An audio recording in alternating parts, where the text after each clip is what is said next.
Let the record show that all council members are present with the exception of Mayor Coursey, and that all commissioners are present with the exception of Commissioners Cisco and Kalia.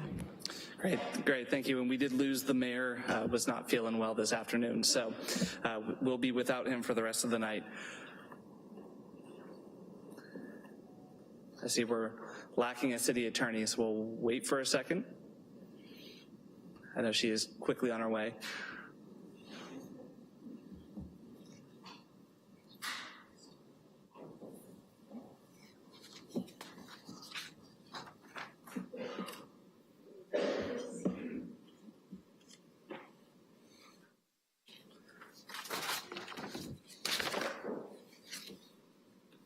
Hey, Sue. Do you want to give us a report out on closed session? Yes, the council held closed session on item 2.1 and gave direction to staff. Great. And Ms. Hurtado, do you want to move on to the study session? Thank you, Vice Mayor. Item 3.1 is the General Plan Annual Review, Housing Action Plan Update, Downtown Station Area Specific Plan Update, and General Plan Update. Director David Guin will introduce with Jessica Jones, Supervising Planner, presenting. Great, thank you, and good afternoon, council members and Planning Commission members. We appreciate you being here today and for joining us on this process of going through our housing projects and elements. And as the Deputy City Manager mentioned, we're going to do a few things today with you. One, first is to go over the General Plan Annual Review from 2017. Listed up here on the slide. We wanted to also use this opportunity to give an update on where we are with the Housing Action Plan items and provide some specific details on some of the more current action items. The other thing we wanted to talk about today was what's actually happening out there in Santa Rosa in terms of housing construction. I think it's important that we understand what's going on the ground today, which will lead us into what do we do next, how do we move forward, what kind of housing do we want to see, and how we're going to get it. We want to talk about a new express review program that we're looking at to put that idea out there, give you an update on the downtown specific plan update, and then talk about where we go next with our general plan. So as we talked about during the goal setting process and before that, our general plan is due for renewal, and it's something that we want to talk to you about and what the future plan is and how we move forward with that and some recommendations. So a lot to talk about today. We're excited to go through it with you all. Looking forward to input on any of these items, any ideas you have, and we'll kick it off right now. We're going to actually have a number of staff come up through this process to talk about different sections, so you'll get a sense from the depth of the department and other departments in terms of who all is involved in this effort to bring housing to Santa Rosa. So with that, Mr. Guin, if you would really fast, I'll just let the council and the commission know that the presentation is divided into segments, and so we'll pause after each segment and open it up for questions from the dais. Thank you very much. So with that, we'll turn over the first section to Jessica Jones, Supervising Planner. Thank you, Vice Mayor Rogers and Chair Edmondson. So as Director Guin mentioned, we do have 6 elements to this study session here for you today. We will go through each of them, and then as Vice Mayor mentioned, we will take a break after each one to take questions and comments. We will have various staff rotating in to help do the presentation, so hopefully you won't be listening to me too much ramble on. So we'll go ahead and get started. The first section is our General Plan Annual Review. This is something that the Planning and Economic Development Department does each year with a joint meeting of the Planning Commission and the City Council. Unfortunately, we were unable to do this last year. We had some staffing changes, but we are back at it this year. And what this does is provides an overview of what has happened in the previous year with regard to our general plan, how we've implemented various policies and the various elements within the general plan. One thing I do want to mention is that you received a copy of the annual report.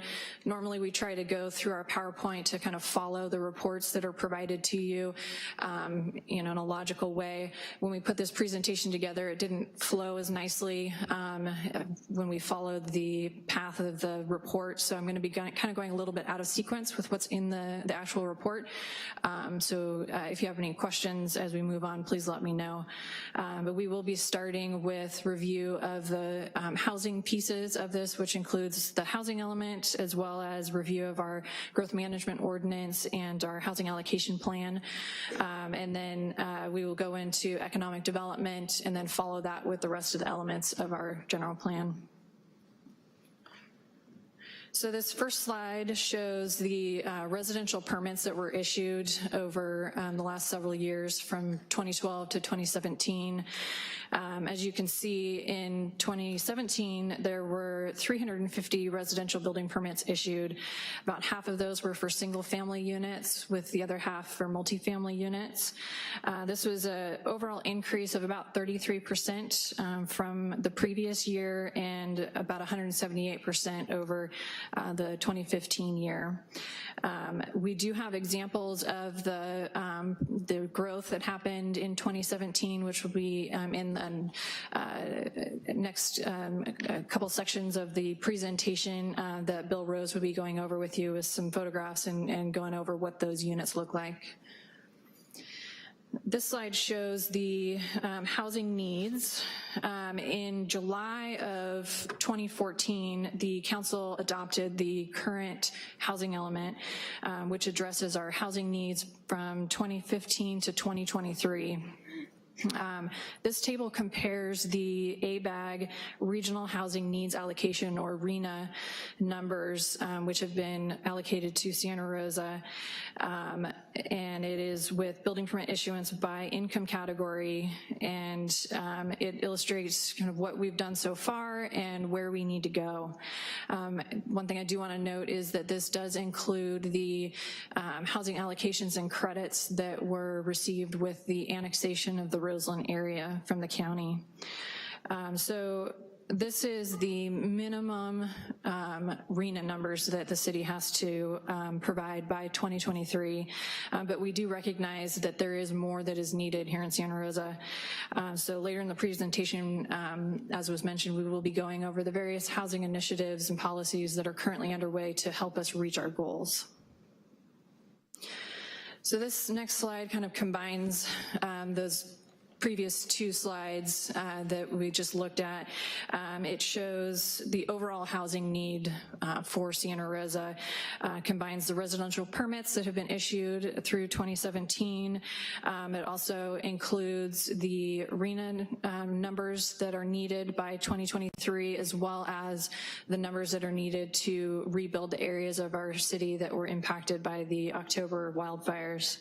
So as you can see, there is a lot of work that needs to be done. And again, we will be going over how we're going to address this and achieve these goals as we move through the presentation. The city's growth management ordinance regulates residential growth. It allows 800 residential allotments per year, and this is for issuance of building permit. There were 350 allotments issued in 2017. Those allotments include a combination of Reserve A and Reserve B units.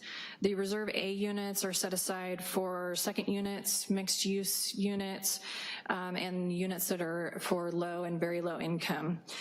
The Reserve B are generally set aside for single family residential that are greater than 1,250 square feet.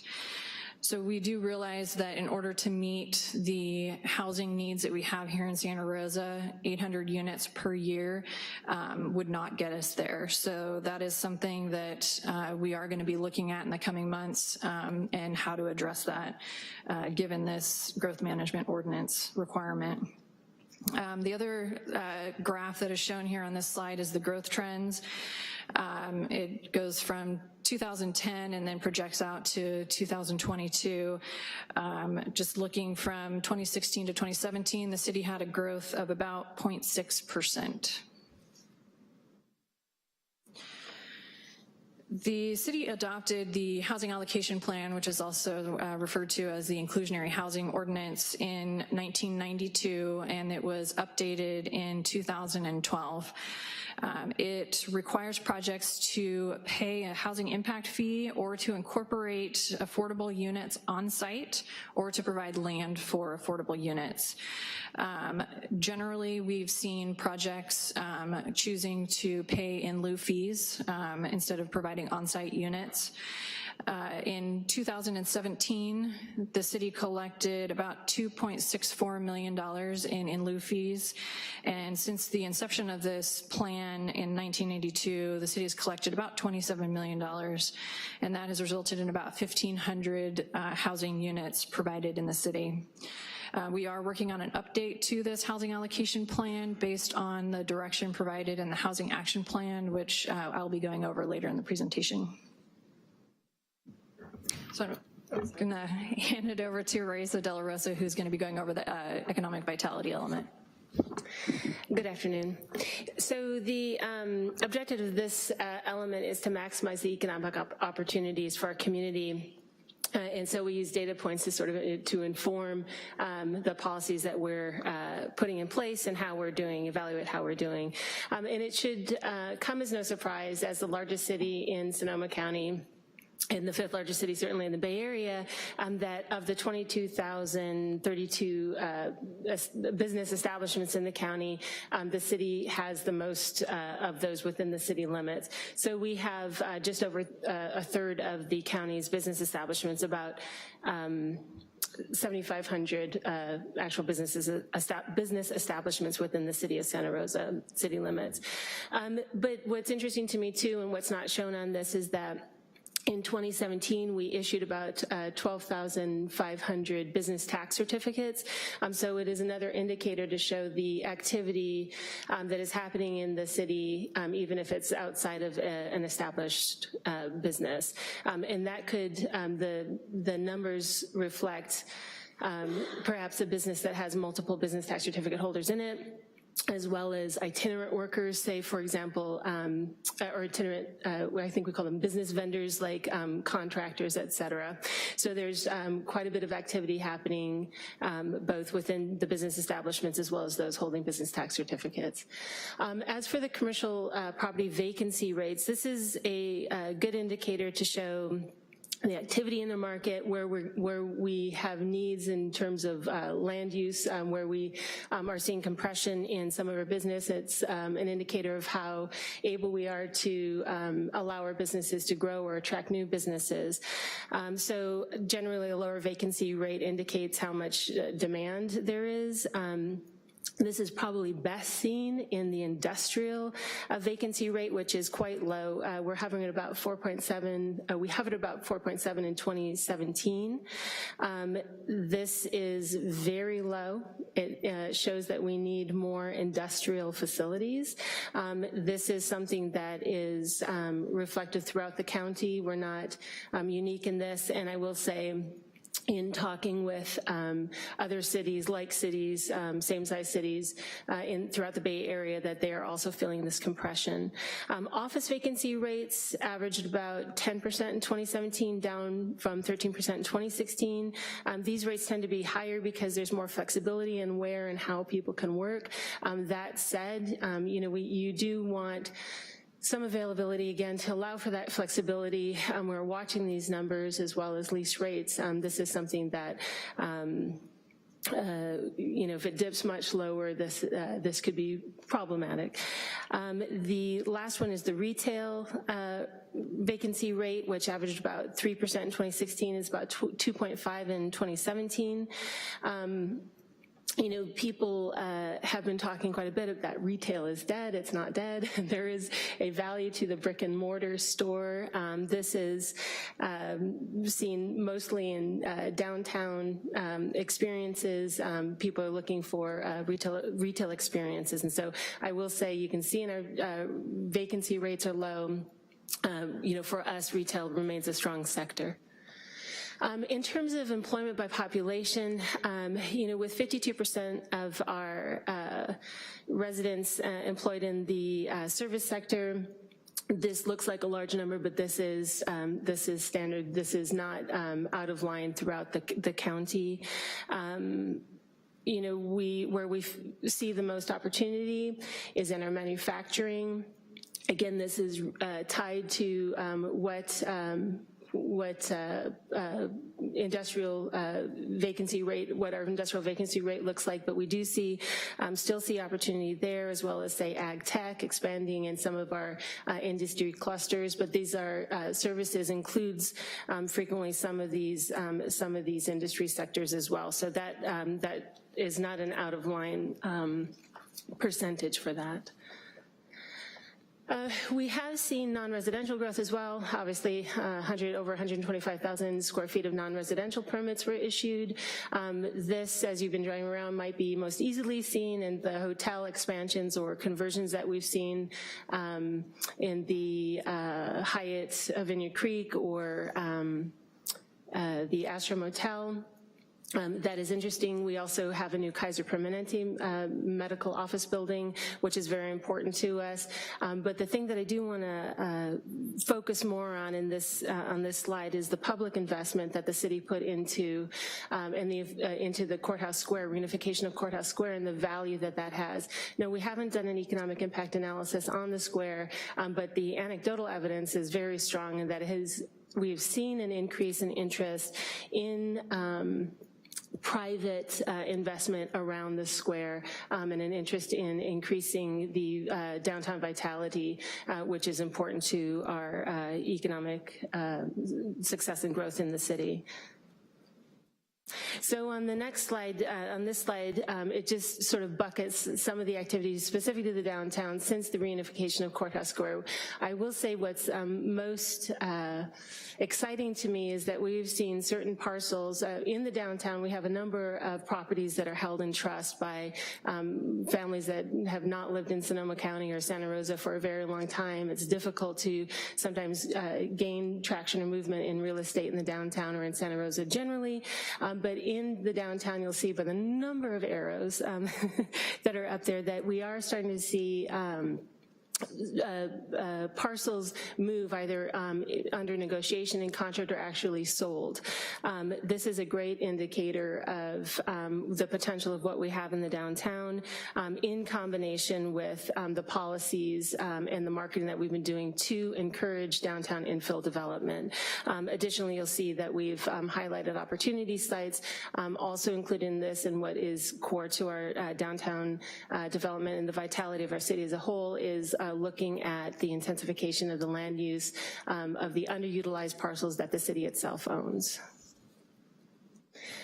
And lastly, core to our economic vitality is our investment in our destination brand, our neighborhood identities, and our cultural assets. So we do this mostly through the Santa Rosa Tourism Business Improvement Area funds, and it can be most easily seen through our Out There SR, Out There Santa Rosa program. The other way we invest, and again using these assessment funds, are in events. The city produces one event. It used to be Amgen Tour California, now it's the Ironman. We have the only full Ironman in California, and we have another half Ironman as well. And while it may seem burdensome to some to produce an event like this, I will say that it has changed our landscape. It increases our, the money that we put into it comes back to us multifold in terms of the economic impacts. Just in a baseline level, we estimate that to be about $6 million. But we also don't underestimate the investment and the interest we have in our other cultural amenities such as Roseland. Again, new to our city, we're excited to see what the possibilities are around that, and we provide additional support to private events such as Levi's Grand Fondo, the music festival in Railroad Square, our beer events, et cetera, events that highlight and enhance the nature of what it is to be Santa Rosa. Okay, so now we're going to go through the other remaining elements of our general plan. First up is the transportation element. This element contains goals and policies that are related to the city's transportation system, including streets and highways, the public transit network, bicycle routes, pedestrian connection, and also the new smart rail line that recently came online. In 2007, a number of new bicycle routes and lanes were developed, including the Cleveland Avenue and 3rd Street bike lanes, and then the smart multi-use path. In transit, the Reimagining City Bus project was completed and implemented, and as we're all aware, the initial portion of the smart rail service came online with 2 stations in Santa Rosa. The public services and facilities element provides a plan for a variety of public services in Santa Rosa, including parks and recreation, police services, fire protection, water supply and conservation, sewer and solid waste, and then stormwater management. For parks, the Bear Park was completed in the Roseland area, and we also have the Roseland and Kiwanis Springs plans near completion. For fire, the annual report did include a summary of the October wildfire events, but we also did want to note beyond that, there was a 3% increase in calls for service from 2016. Again, that's not including the wildfires from October. The goal of the general plan is to arrive within 5 minutes of notification for the first fire engine 90% of the time. So the department currently is meeting that at 73% of the time. So it is meeting that goal. The other items that are identified in that section are the potential relocation of Fire Station 8 in the Roseland area to provide better service to that area, as well as rebuilding of Fire Station 5, which was destroyed in the October fires. As far as police is concerned, the general plan does not have any response time goals within the plan. However, the police department's average response times has remained steady over the last several years. And then finally, with regard to water and wastewater, the city's supply continues to be adequate to meet the city's demands through 2040. And the Laguna Treatment Plant continues to provide sufficient capacity.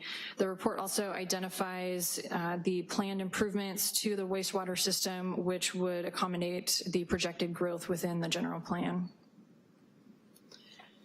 The open space and conservation element presents a discussion of open space and natural resource conservation efforts undertaken throughout the city. In 2017, the city's Creek Stewardship Program had just over 10,000 participants with a little over 1,000 cubic yards of trash and debris collected from the city's various creeks.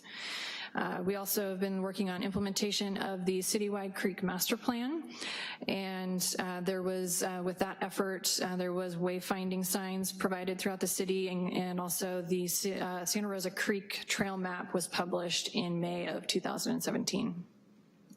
And then just a note that the maintenance of Colgan Creek continues with funding provided through various state grant funding opportunities. The city's climate action plan was adopted in 2012, and this was to help reduce emissions in Santa Rosa with a goal of reducing emissions by 25% below the 1990 levels by 2020. Progress continues to be made over this last year in a number of areas, and those include continuing implementation of the Cal Green building standards for new construction, and also the municipal building energy audits. In addition to that, the city recently installed new solar panels on a number of the garages, which was presented to the council just recently, and we have new electric vehicle charging stations that have been installed. The city has a Climate Action Plan implementation team, also known as CAPIT, which meets regularly to go over the Climate Action Plan and implementation of it and make sure that it is continuing to move forward. We do hope to bring a full report and progress on the implementation of the Climate Action Plan to the council, hopefully in the next couple of months. So this last slide is going over the final 4 elements of our general plan. The first is historic preservation. We did not have any new preservation districts established in 2017. However, we continue to process landmark alteration permits for alterations to structures within our 8 preservation districts, and that is through review by both staff and the city's Cultural Heritage Board. With regard to youth and family, the Violence Prevention Partnership and the Police Department have continued to support school-based programs, which serve nearly 30,000 youth and parents. They also continue to coordinate the annual Gang Prevention Awareness Week and have established the Parent Engagement Month. With regard to noise and safety, the main report out for this element was the city's adoption of the Local Hazard Mitigation Plan, which was adopted in 2017. The plan provides a framework and mitigation measures to address community natural hazards and vulnerabilities. To date, the flood control measures at Laguna Treatment Plant have been installed. The fire department was certified as a Type 3 hazmat team, and there is ongoing water conservation related programs, or rebate programs, excuse me. And then finally, arts and culture. In 2017, the public art activities included Bayer Park and Gardens mural, which is shown here on this slide, as well as the Depot Park art installation selection process. So with that, that concludes the annual review. We are here to answer questions, and we also have members from various departments to help answer any questions specific to the items in your report. Thank you, Ms. Jones. And I know the next sections will get a little bit more in depth as well. I'm going to open it up first for questions from council, and then I'll turn it over to the chair. Council, are there any questions? I have a quick one. If you'd go back to slide 4, if you could. I thought you called on me. Okay.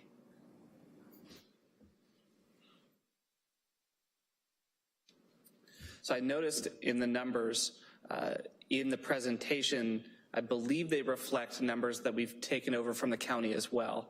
And specifically in the staff report, I want to make sure that it's not lost. It was called out that Santa Rosa in 2017 produced 0 units of extremely low housing, 0 units of very low housing, 0 units of low housing, and only 23 units of moderate housing. So I did want to make sure that I was reading that correctly, and that where we see numbers filled in for extremely low, very low, low, and then the bump in moderate, that those are actually numbers from areas in Roseland that we've annexed into the city from the county. That is correct. Okay. And I know there will be more discussion about housing coming, but I wanted to make sure we didn't gloss over that fact. If you go forward to page 5,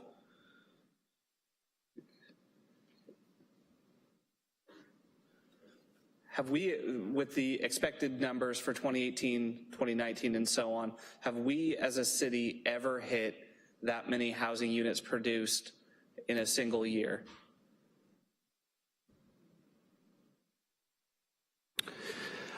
The first year is about 800. My understanding is that we have not hit that number. We can verify that number back. I'd have to go back to pre-2012, obviously, to look for that. It is a different approach, and so what you're going to hear in future slides is we have to take a different approach on where those housing units are, the type of housing units, and the density that we're talking about to try to achieve that goal. Great. And then my final question, and then I'll go back to Councilmember Combs. You mentioned the Climate Action Plan implementation team that's here at City Hall. Is there any opportunity for public input in that plan? I know that there's no council member that sits on it, and I've always found it a little bit odd that in a place that is so environmentally conscious, we don't actually have a subcommittee or a standing committee on climate or on environmental policy. Currently, it's a staff team pulling together for the city's effort. We are going to be talking about this with the city manager and a deputy city manager about how to bring this back based on feedback we heard during the budget study session. And so we'll be bringing back an item to figure out how that looks, how we want to present it, and how we want to track that moving forward. Great. Councilmember Combs. Thank you. Looking at slide 5, which we still have up, there's been some talk in the county of needing 30 to 40,000 homes in the next 5 years.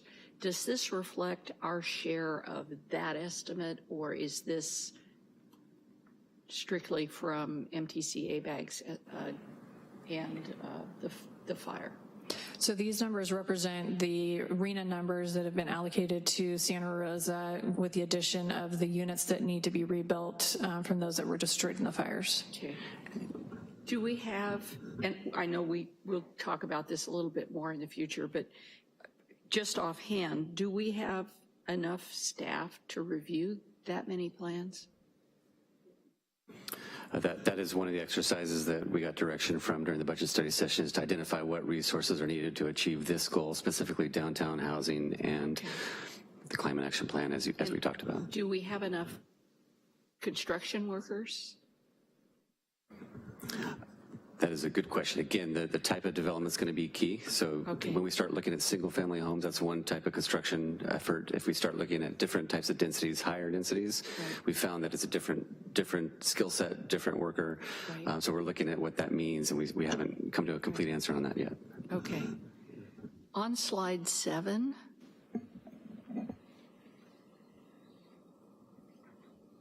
at some point, not necessarily today, but can you send to us as a council, for example, it says we collected roughly 2.6 million in lieu fees. How many units would that be substituting for? In other words, if they had built the units on site instead of the in lieu, how many units would they be building instead of the 2.6 million? If you can kind of give us a rough idea of that. It'd be nice to have it for the since 1992 total as well.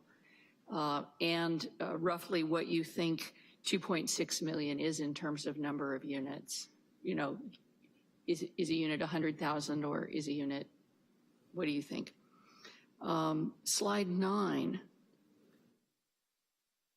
In the future, or, you know, at some point, can you please let us know roughly the average or median income by sector so that we can sort of look at our employment and make a better connection between employment and housing?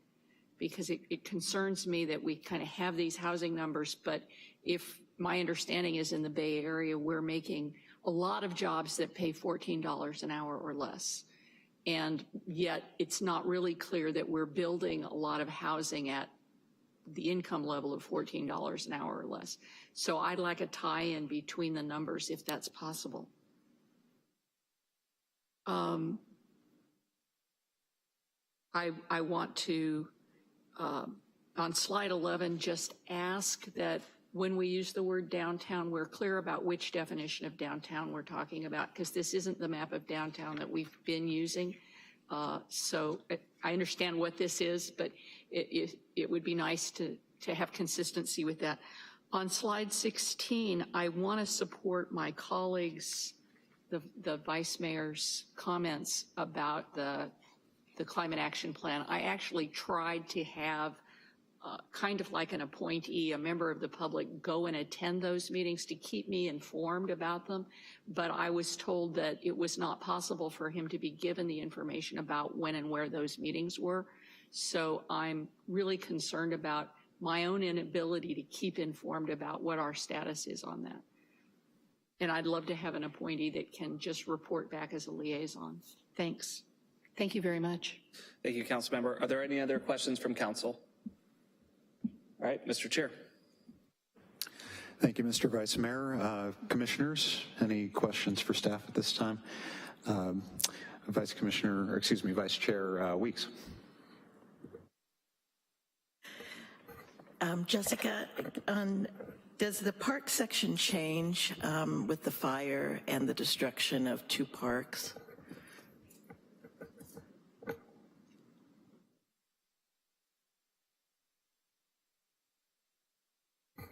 I'm going to have a representative from our Parks Department help with that question. Thank you. Thank you. Good afternoon, Jen Santos, Deputy Director for Recreation and Parks. And we still are going to have the same amount of parks and parkland going forward. There's going to be a temporary reduction in the ability to use those parks until we can get them rebuilt. But right now, we're still including them in the general plan analysis.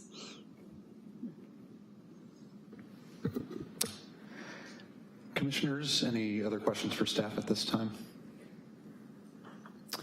I have a couple quickly. I want to echo what Councilmember Combs said. Very, very good question about the in lieu fees. I've always been a little bit skeptical about that tool. I understand it increases flexibility, but I fear that we delay and defer units that we could be getting sooner. And I also fear that it has kind of pernicious effects on where affordable units are located in the city. And I think that an answer to that question would be valuable for council and the Planning Commission. There was, I think Ms. De La Rosa made a comment about downtown specifically, but property issues, and they're tied up, and some of them, there's been some progress on that front lately. This isn't something that I think we'll have any kind of feedback on right now, but I am interested to know what tools are available within the bounds of the law and within the bounds of what can be achieved to do with incentivizing people to use their land for a productive economic use as opposed to holding it for speculative purposes. Because if the value of land is thought to continually increase, except for recession periods, then there's a lot of reason why people would want to keep the flexibility or sort of keep from tying themselves to an economically productive use. So there might be some incentives that could be put into our legal structures to make people think a little bit differently about whether it makes sense to use their land for something. If there are no other comments, I'll turn the floor back to the Vice Mayor.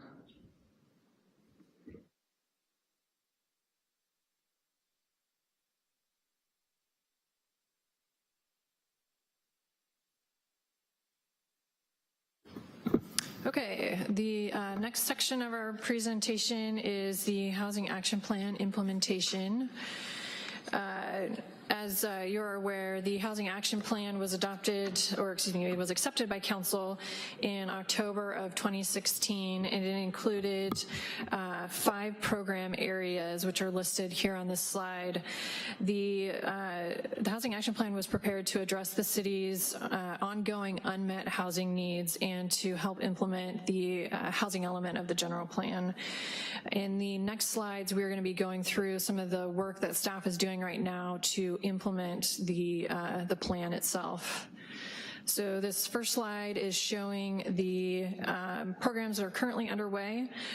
Many of these are anticipated to be completed this summer, and we're going to be going kind of in more detail on some of the main projects that we're currently working on in the next several slides. And then this slide here is showing the next round of action items that the city will be looking at once we kind of slog through the ones that are currently underway and we have more staff time to devote to these next items.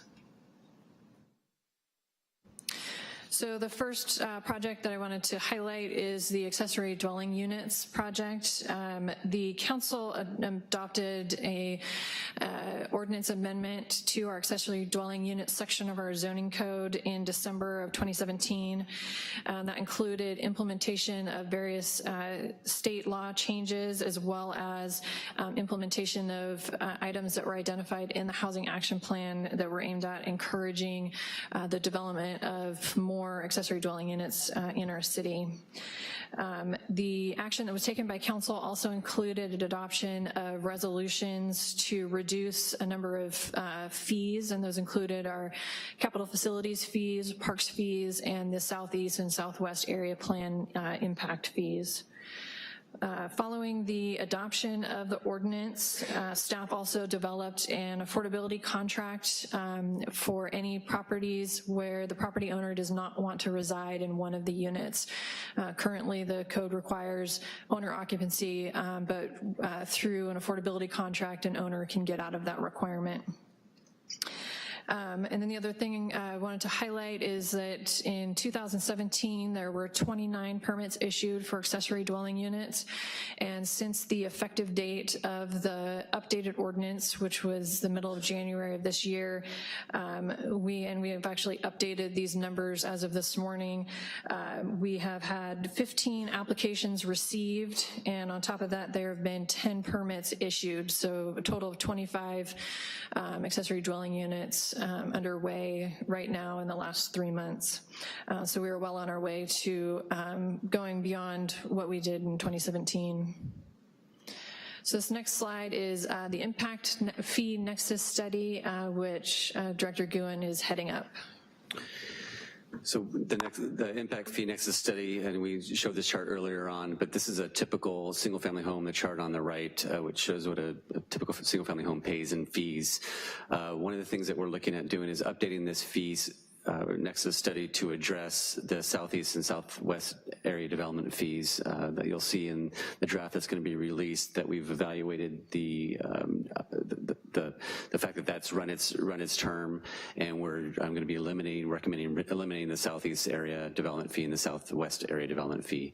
We're also looking at normalizing across the city the park impact fee, still allowing zones, and looking at the ratio of the revenue that's going to each park zone based on the revenue collected in that area.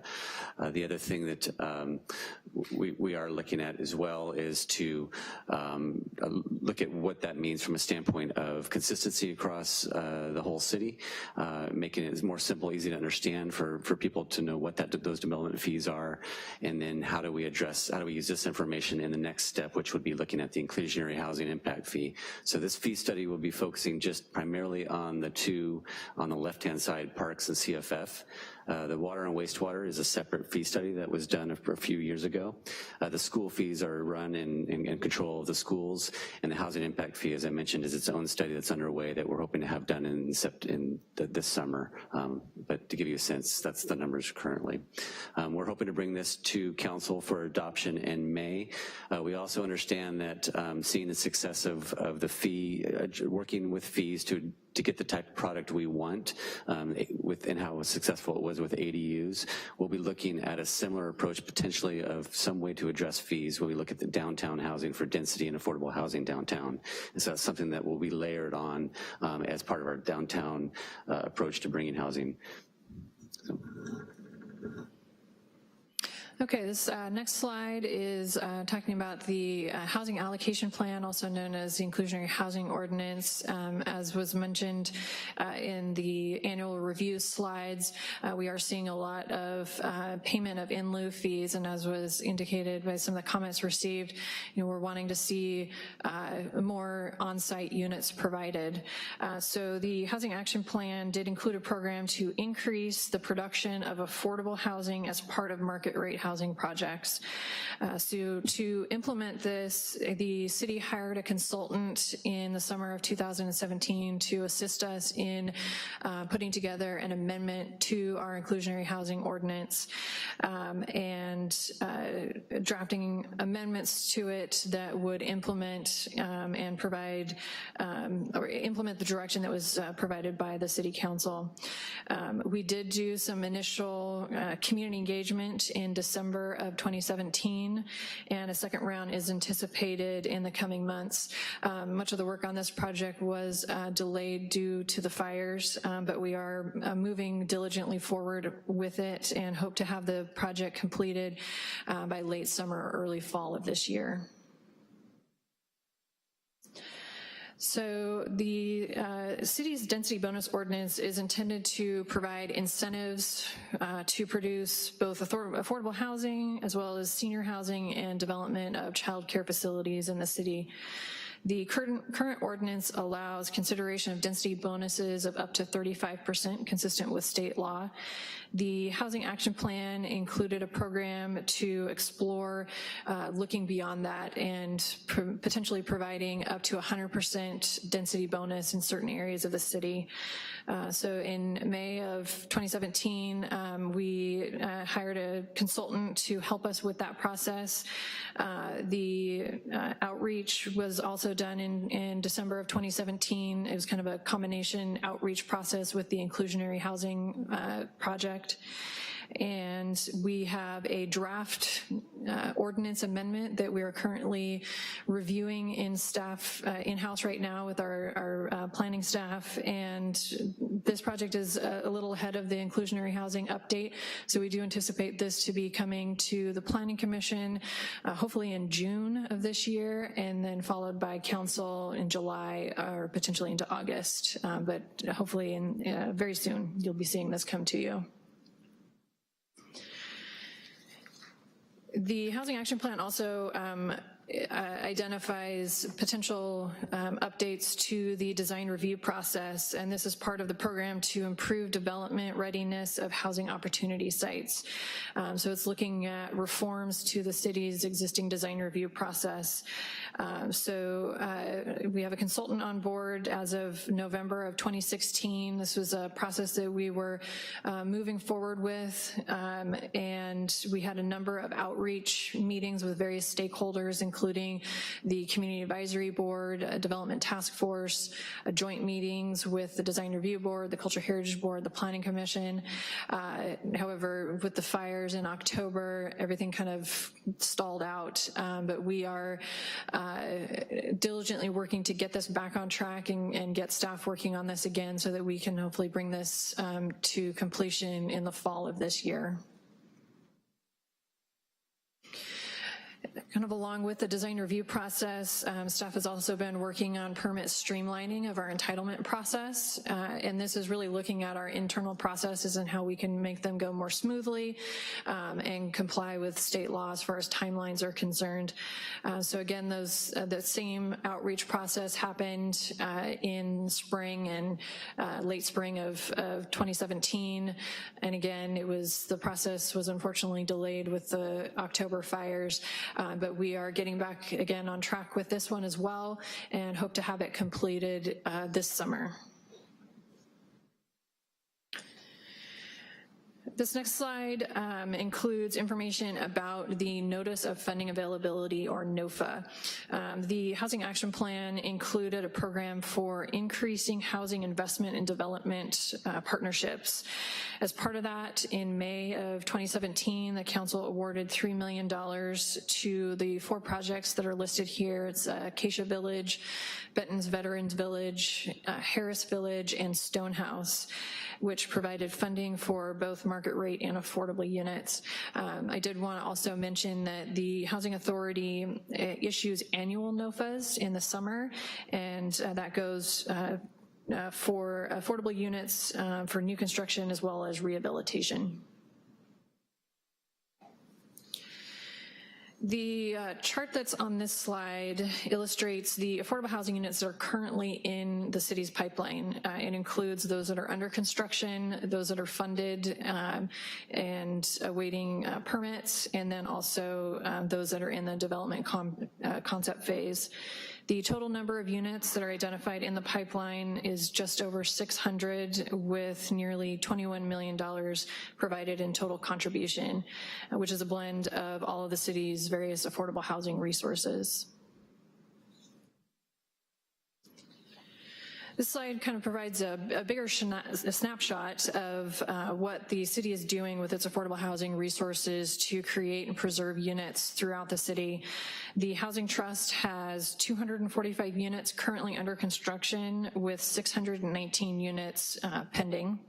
In addition, the Trust also has a loan portfolio of about $116 million, which has been provided to affordable housing developers and providers for long-term affordability assurance to the community. This also identifies the Housing Choice Voucher Program, which has issued over 1,600 tenant-based vouchers and about 400 HUD VASH, which is the Veterans Affairs Supportive Housing Vouchers. So that concludes this portion, and we're here for any questions. We also have members from our housing department here to answer any questions. Thanks very much. Commissioners, any questions for staff at this time? Commissioner Duggan. I've got one on slide 30. You mentioned that there are over 600 units, and is it all levels of affordability, or do you know what the mix is? I'll have Megan Bassinger answer that question from our housing department. Thank you. Good afternoon. The units that are reflected on this chart range from 0 to 120% of area median income based on household size. So in our rental program, we generally target 0 to 60%. Units that come to us through either ADU contracts, the housing allocation plan, or density bonus are at 80%, and then ownership goes up to 120%.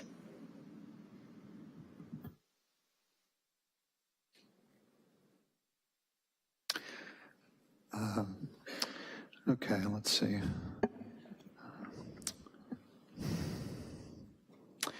Okay, I think no questions at this time. All right, questions from council. Mr. Sawyer. Thank you, Mr. Vice Mayor. On slide 23 regarding the fees, and I'm just looking for kind of a general response to this. How do we compare with our surrounding cities and Windsor? Your slide 24, you added a slide after it was uploaded. Oh, sorry. Sorry about that. That's something that we'll prepare for you for that when we bring it forward, but the fees do vary amongst cities, and again, the fees are, the impact to a home is both the fees, impact fees, but also the permit and processing fees. So what we'll do is we'll show what that entire cost is and the ratio of what our impact fees does to a project and how that compares to other cities. I don't have that data with me right now, but it'll be part of the presentation that we'll bring forward with the impact fee study. Thank you. Yeah. Other questions? Councilmember Tibbetts.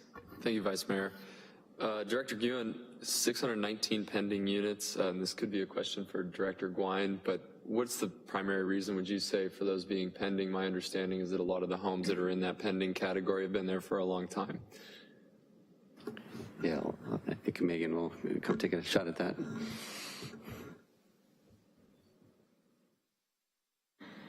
So in the pending category, some of the projects we have are in pre-development stages. So they would be the Water Agency or Community Development Commission's West College site, the Roseland Village site, a veterans project that is currently on West Hearn Avenue, as well as some other projects that we've had initial conversations with developers, but they haven't been fleshed out thus far. So there's no dominating reason, it's a myriad of reasons? One of the main reasons that some of these are still pending is a lack of resources. We have about $4 million a year that we can put towards affordable housing, and the need greatly exceeds that. Councilmember Sweathill. Thank you, Vice Mayor. This is probably for you too, Megan. Looking at the total vouchers on slide 31, how was the priority established? In other words, we have a waiting list of 4,353, 2,090 were established or were distributed. I'm going to defer to Dave Gwine on that one.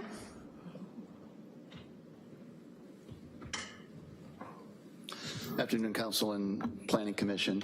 So if I understand your question, the tenant-based vouchers in that number come off the wait list, or from other communities, we call it port-in.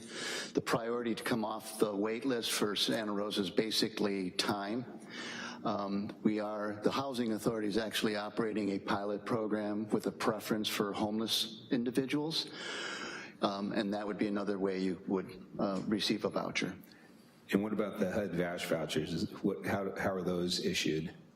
Those are jointly managed with the Veterans Administration. They have homeless veterans that they pre-qualify, and as soon as they are qualified, they receive a voucher and they have assistance from the Veterans Administration to seek housing. So the 2,090 total vouchers, how many of those were returned unused?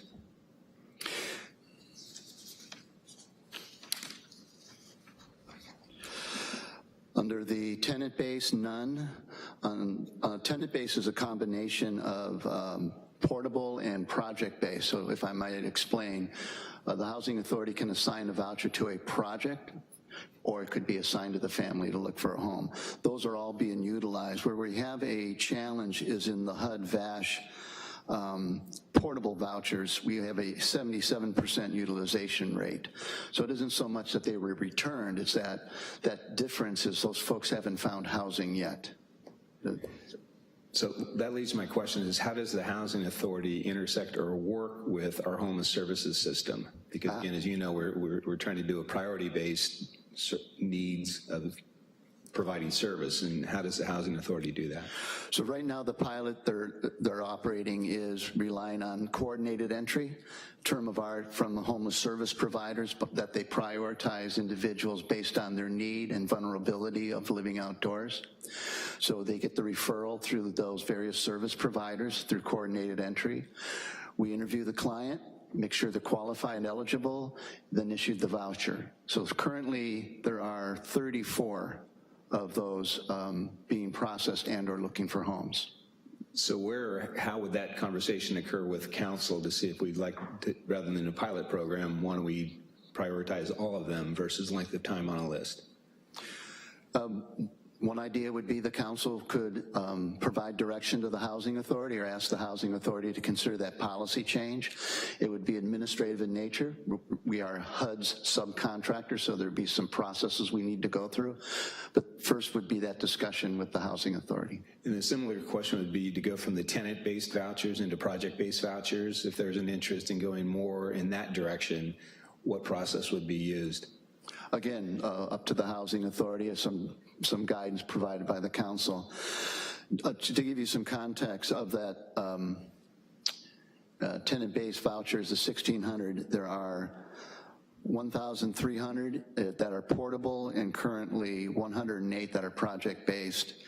And in the VASH program, let's see, 81 are project-based, 320 are portable. So I guess where I'm going with this, if it was more project-based and get some funding, because I know part of our housing allocation plan, or housing action plan, is SROs, in permanent supportive housing, which is a great need in this community, in my opinion.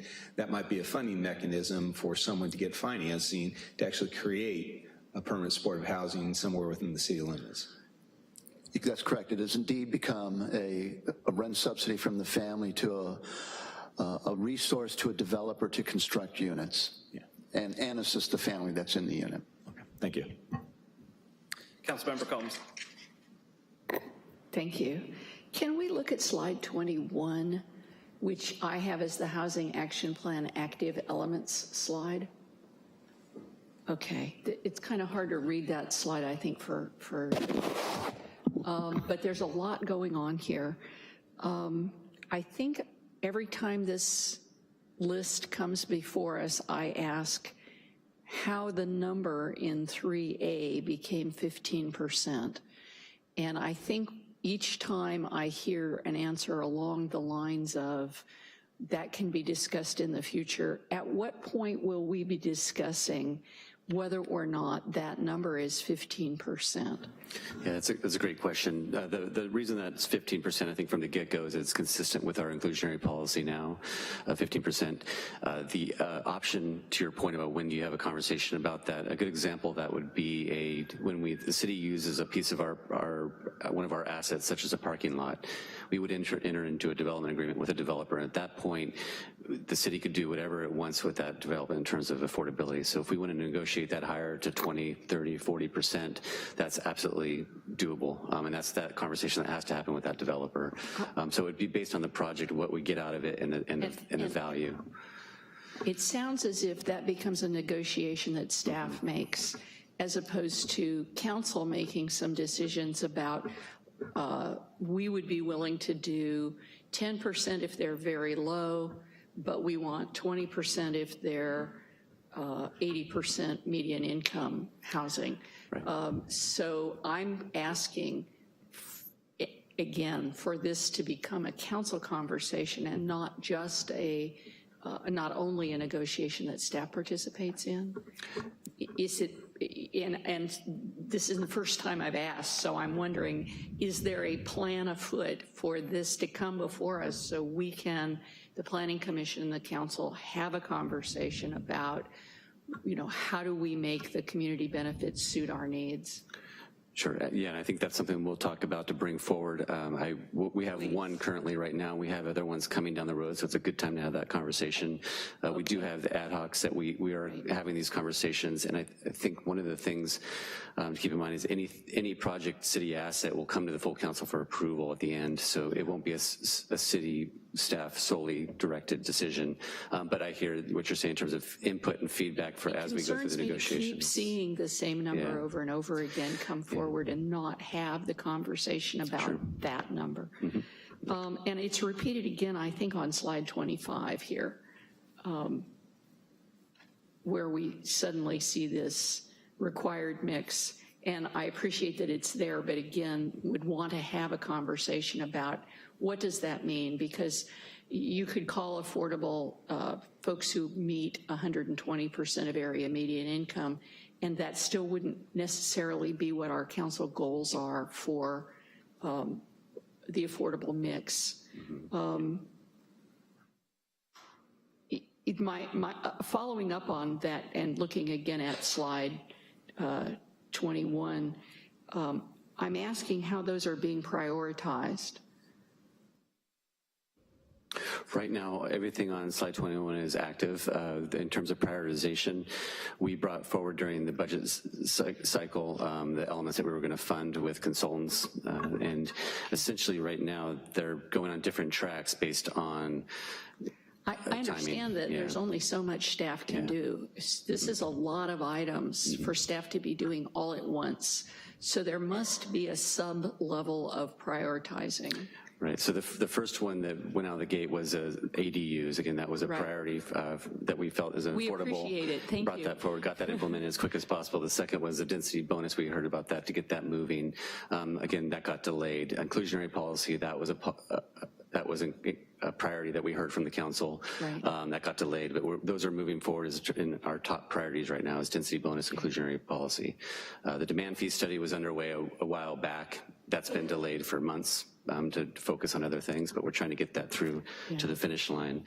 But the way we're prioritizing, just like we do permits through the permit office, is we prioritize affordable housing above everything, and then housing above everything else, and then everything falls under that. So we try to do the same in terms of our policies that we're working on and bringing those forward to you.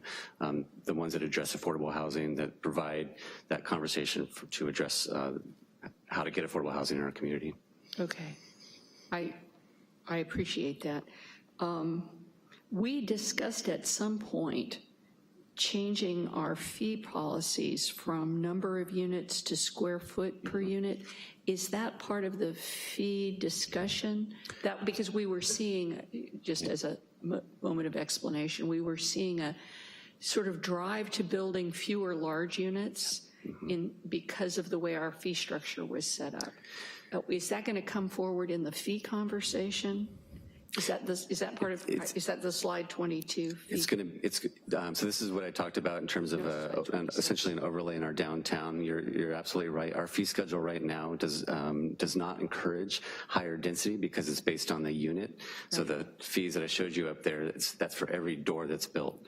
And so what we want to try to do is increase that height, increase that density, and add some affordable projects in there. So one of the thoughts that we had is to follow that demand fee study with a focused area in the downtown to try out the concepts that you're touching on, which is by the square foot, other types of incentives. But that's going to be in a couple of years. No, we're again, we're going to try to.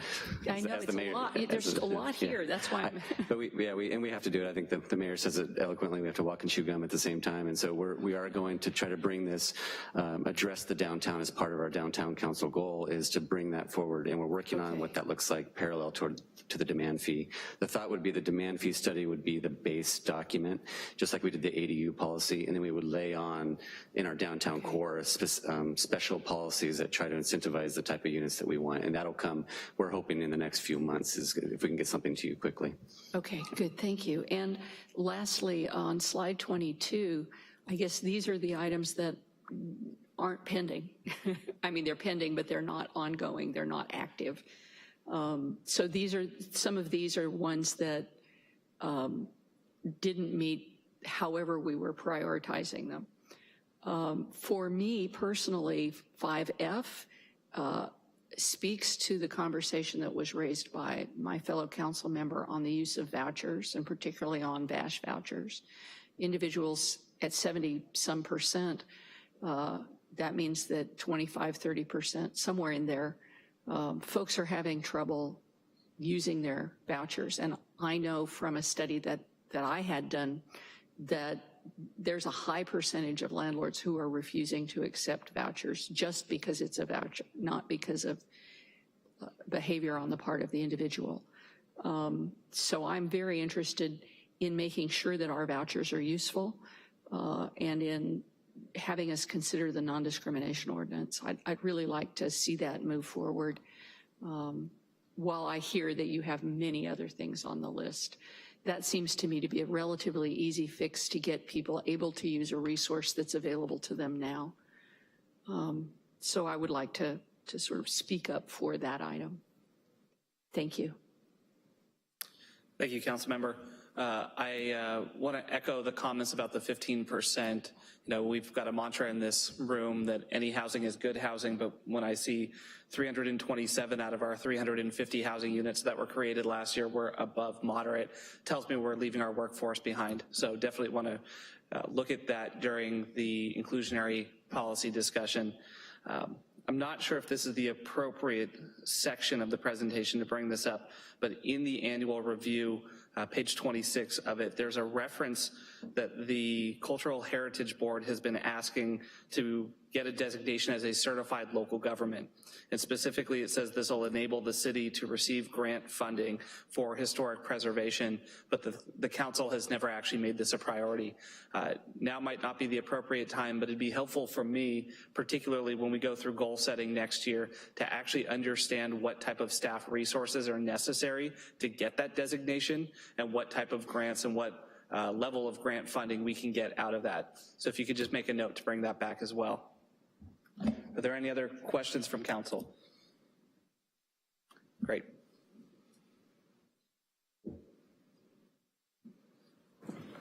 Okay, this next section is the development in the spotlight, and Bill Rose will be presenting this.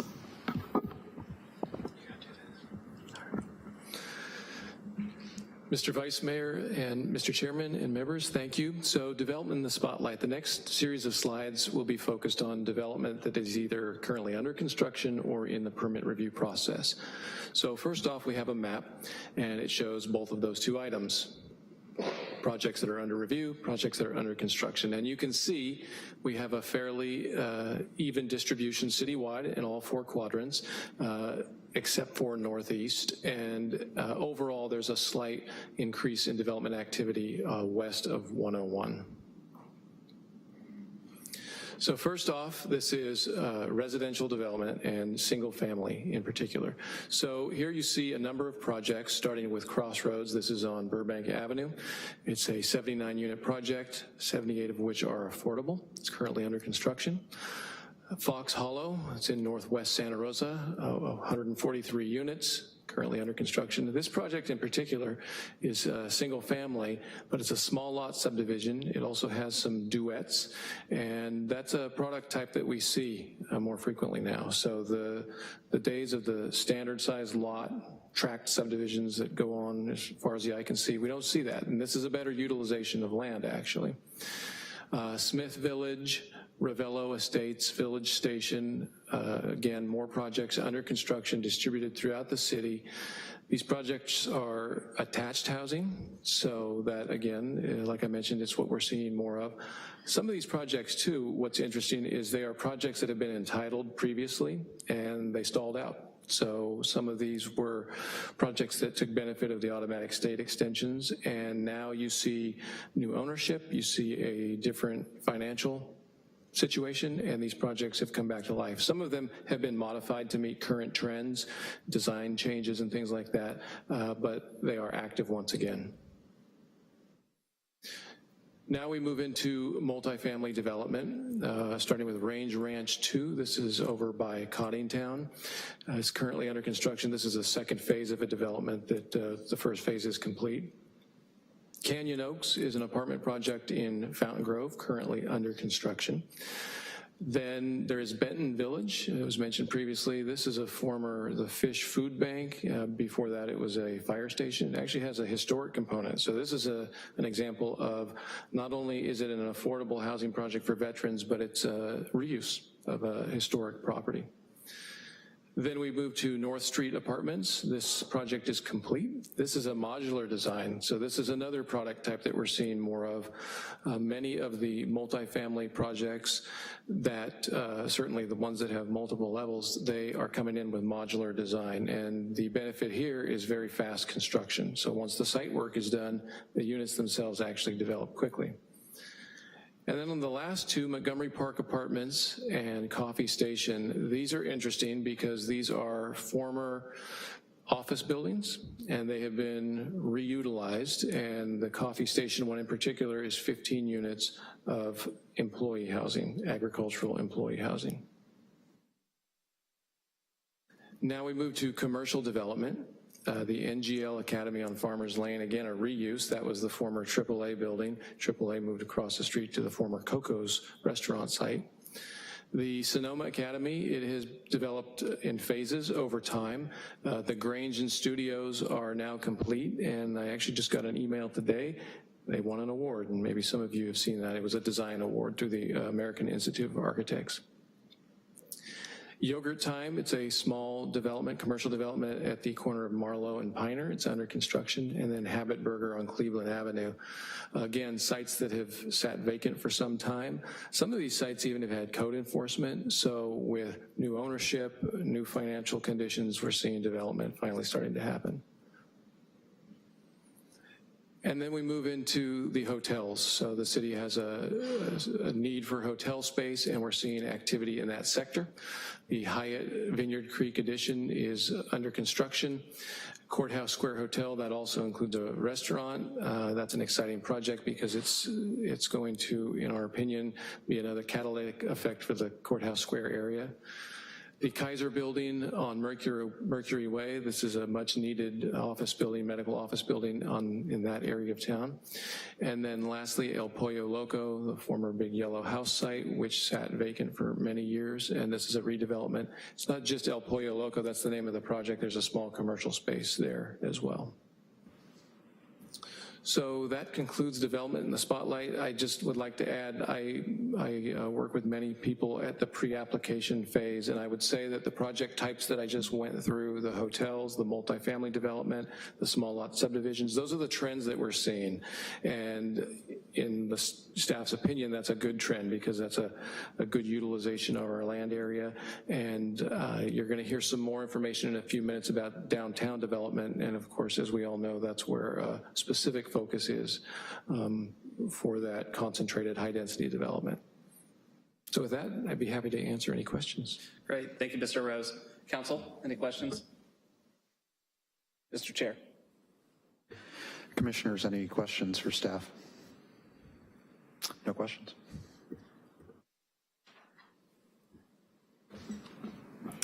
Okay, next up is our Express Review Program, which Deputy Director Claire Hartman will be going over. Okay, thank you. So as you can see, we're utilizing all the tools that we can come up with. This next slide will start to look at more internal tools that we can employ to activate housing, to be efficient about processing housing, processing projects in the downtown. And as Bill had mentioned, he went through a lot of our successful projects that actually many of them needed planning permits, engineering permits, and building permits, and then now are into construction. So those are success stories, but it did take some time. Some of the administrative efficiency programs that we've employed in the last year and a half, we started as pilot programs, and so I'm going to introduce a new one that we came up with. But before I get there, we started with pre-application meetings like he talked about, and most of those projects utilize that, and that's offered to all applicants.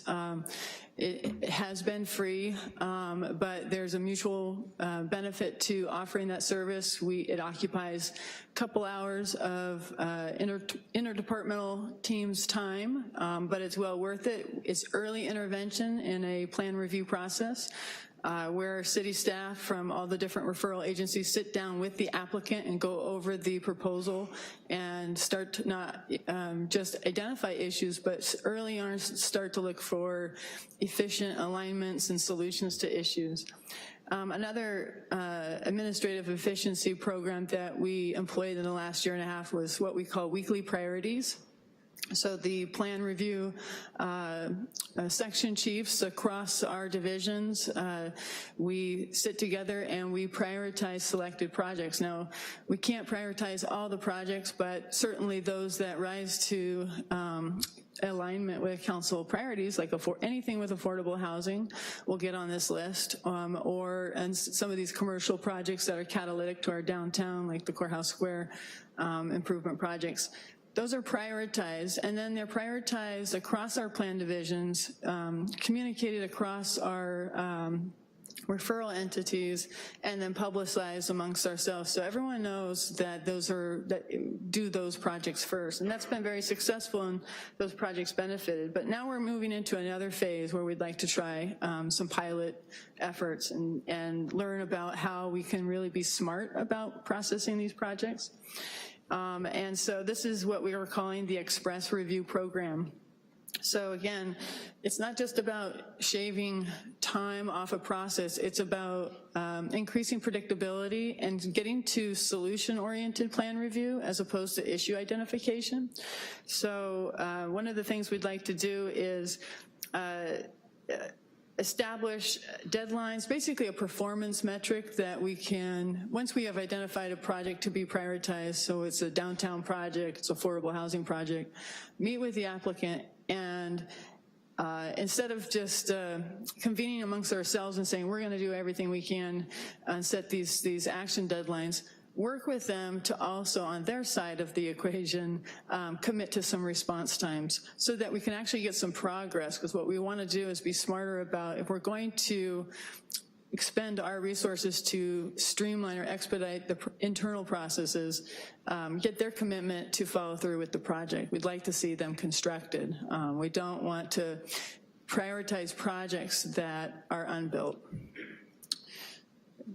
So one of the things that we're looking at is piloting certain aspects of our internal process that doesn't affect review process or notification. It's truly just administrative elements. And one of the things that we've learned in the pre-application process is having it's time consuming, that's why we can't select all projects, but there are, so far we've been able to see which few rise to the occasion that we can do this with, and it's very effective. But the efficiency of having an interdepartmental team at the table with an applicant where instead of doing a written exchange of communication back and forth, like for example, in building permit plan check, they submit their building permit plans, and maybe in 6 to 8 weeks they might hear back pages of things to answer, questions even, or identify certain areas of deficiencies, where if you were sitting at the table with the applicant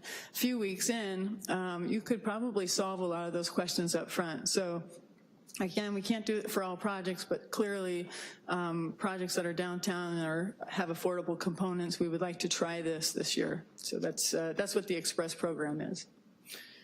And that is, we're just embarking on this. These are things that we're looking to, that we can try this year that utilize the resources that we have. Thanks very much. Planning commissioners, any questions or comments for staff? I have one. I just want to say that it's really encouraging, and it's a lot of exciting steps that you guys are thinking about with process improvements. But I just want to make a comment that I feel like the planning staff that we have in this city are truly excellent, and we're very, very fortunate to have them, who care so deeply about the city and work so hard on hand right now for some really challenging and important projects. And when it comes to reducing the length of time that it takes to get projects built and the uncertainty and the expense for developers, only some of that really can come from the staff side of it.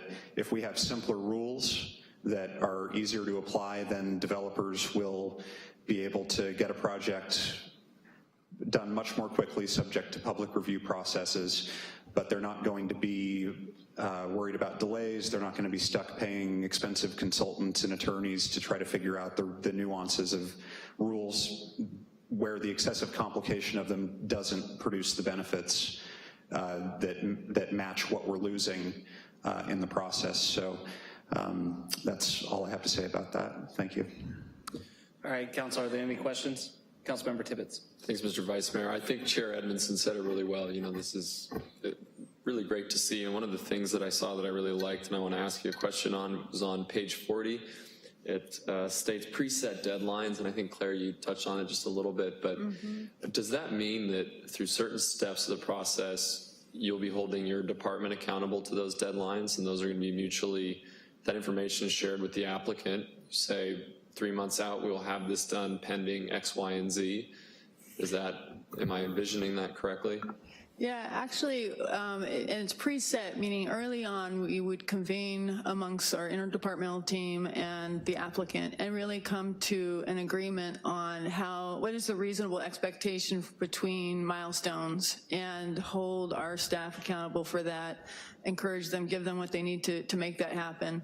And then also get that commitment from the applicant. And honestly, if they can't commit and some of them fall off, we need to work with applicants that can commit and be responsive. And so that's part of this, is to really kind of commit to something we're both held accountable for it to get this project through to completion and under construction.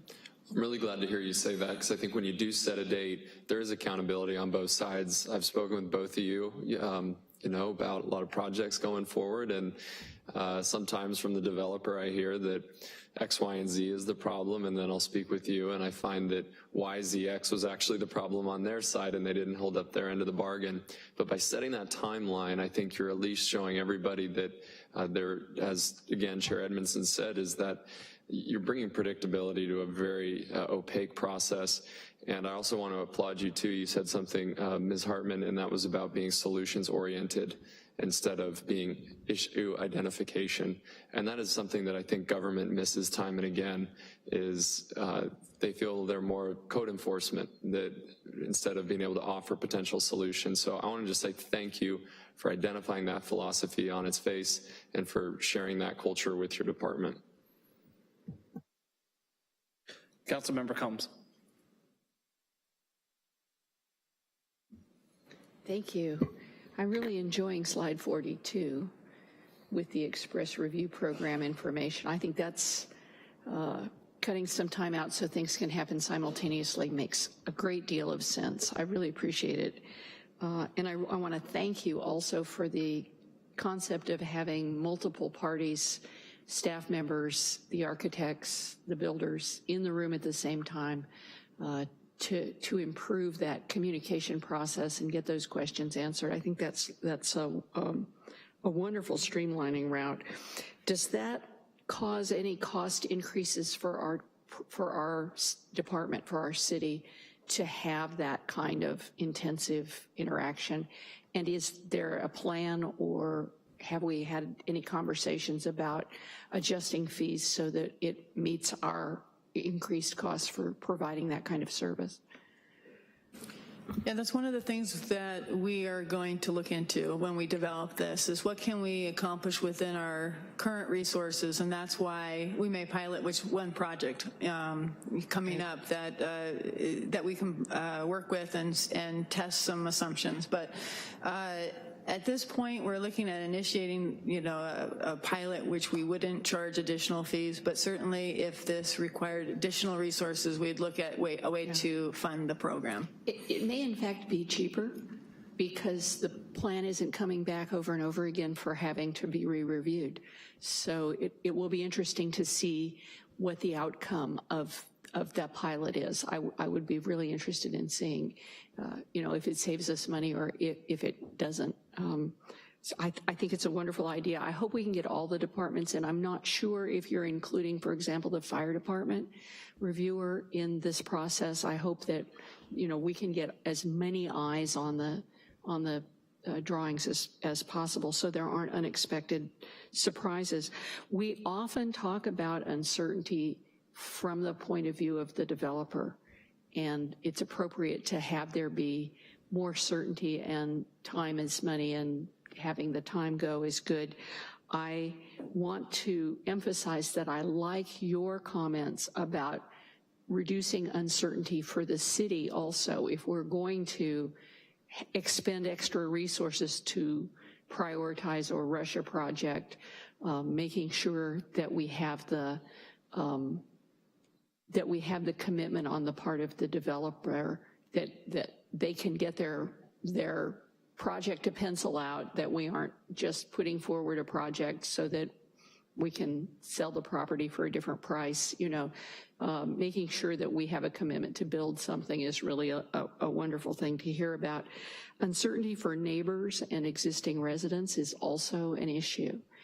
And so as we look at processes that we're streamlining, I want to make sure that we're also taking into account that we're not creating uncertainty for the person who lives next door to the property. But I really want to appreciate the streamlining that is shown on slide 42. Thank you.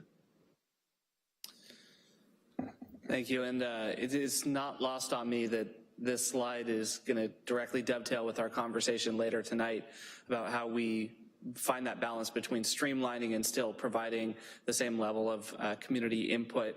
One thing that I'll be interested to see in the coming years is what lessons we've learned from our resiliency department rebuild, in particular being able to move our plan check from about 3 months on average to about, I think, 5 days is what I had heard most recently. And so definitely letting us know what adequate level of staffing we can use to cut down that time without losing that public input element as well. If there are no other questions from council, let's go ahead and go on to the next section. Okay, this next section is related to the upcoming downtown stationary specific plan update and will be presented by Senior Planner Patrick Streeter. Thank you, Mr. Vice Mayor, Mr. Chair, and board members, or council members and commission members. As you've been hearing, a common theme with touching most of the subjects we've discussed tonight has been intensification of our downtown core area and getting housing in the downtown.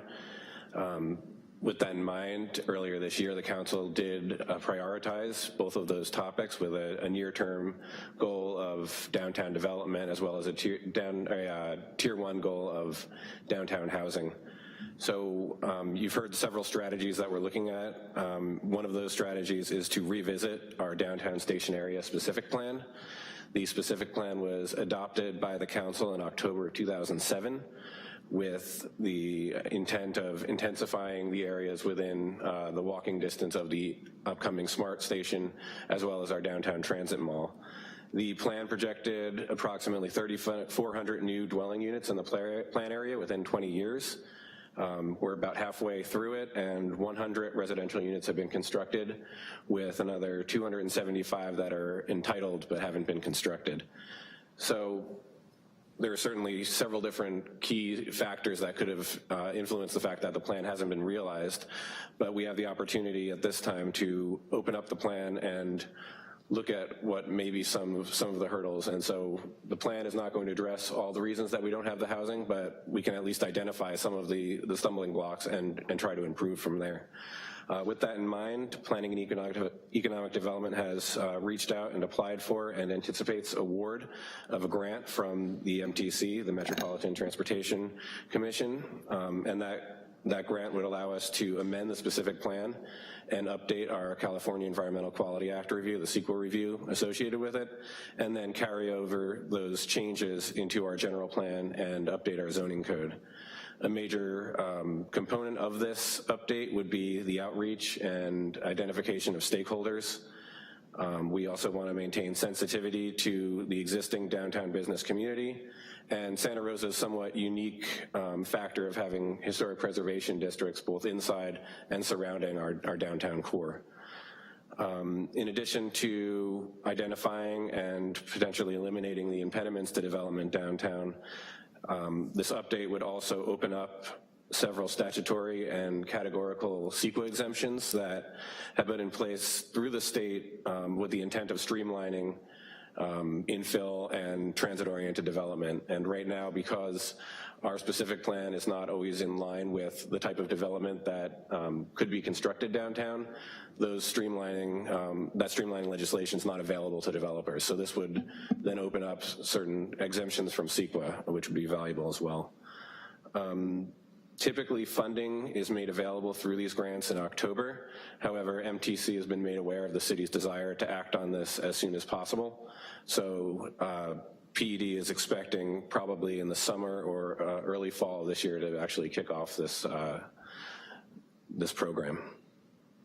And yeah, I think that's kind of an overview of it, and I'm available for questions. Thank you. Appreciate that. Thank you, Mr. Streeter. Council? Ms. Combs. Thank you very much. And before you go further, before I ask my question, I want to recognize that here with us is Ada Chan. Can you say hi? Thank you. She is our area representative for ABAG and MTC, and I just want to express appreciation for recognizing our planning needs and assisting us with the funding. With regard to predictability, streamlining, is this the point in how we do planning when we do a station area specific plan update? Is that the point where we would talk about also having, for example, something like form-based codes or improving our current set of form-based codes that are kind of a hybrid right now? So that we can have some more predictability with the streamlining for everybody that's involved? Would that be a piece of this process? Yes, that's accurate. Okay. The two factors that we've immediately identified are building height and parking minimums. Right. However, one goal of opening up the specific plan again is to look at other things such as form-based code or other development standards that may be limiting development from achieving the vision that we had in that plan. I would be very interested in engaging, depending on how our downtown is defined, we have a number of historic areas adjacent, and I think engaging the folks in the historic neighborhoods makes some sense for talking with them about the form-based code, so that if we're going to streamline, as an item coming up might have us be doing, that we have some predictability in what the design is going to be in addition to, building height, because that can also hang people up and sometimes I'm hearing triggers some CEQA issues. So maybe if we can get that worked out in here, we can skip some of the CEQA issues that we might have downtown. Thanks. Thank you, Councilmember. Councilmember Sawyer. Thank you, Mr. Vice Mayor. I just want to say thank you. This is what went into the original plan was a great deal of work. And I remember there was a lot of optimism of what that work might provide, and on a number of levels. And it was, we've heard it referred to hundreds and hundreds of times when talking about downtown. It did take a lot of work. It was a noble effort, and it takes a lot of guts to say it's not working, and it needs to be updated and changed so that it does the job that we hoped it was going to do 10 years ago. So kudos for your willingness to take it on. It's one of the, it's a document that needs to be brought out and used on a regular basis, and one that does work will be used, and I look forward to that. Thank you. Thank you, Councilmember. Mr. Chair, take it away. Thank you, commissioners. Any questions or comments at this time? Vice Chair Weeks. Patrick, do you have an idea as to how long it would take to actually do the update of the plan? Or is that a silly question? Well, Roseland was 18 months approximately, so that's a typical specific plan update. However, staff is going to be approaching this with a sense of urgency, so hopefully less than 18 months. Commissioner Doug? So I believe I was the only commissioner who was on the council or on the commission when we did the first plan. So when you do the update of this, are we going to have the same extensive amount of outreach? Because I remember we had hundreds and hundreds of letters, and I hope that those are all available to whoever's working on the update and they can see all the input that we had 10 years ago. Yeah, the goal would be to expand the outreach, so identifying stakeholders, both who were involved in the previous plan, as well as anyone new that's come on board, as well as there are several new, with technology, we have greater platforms for engagement. So use of the website, use of community forums.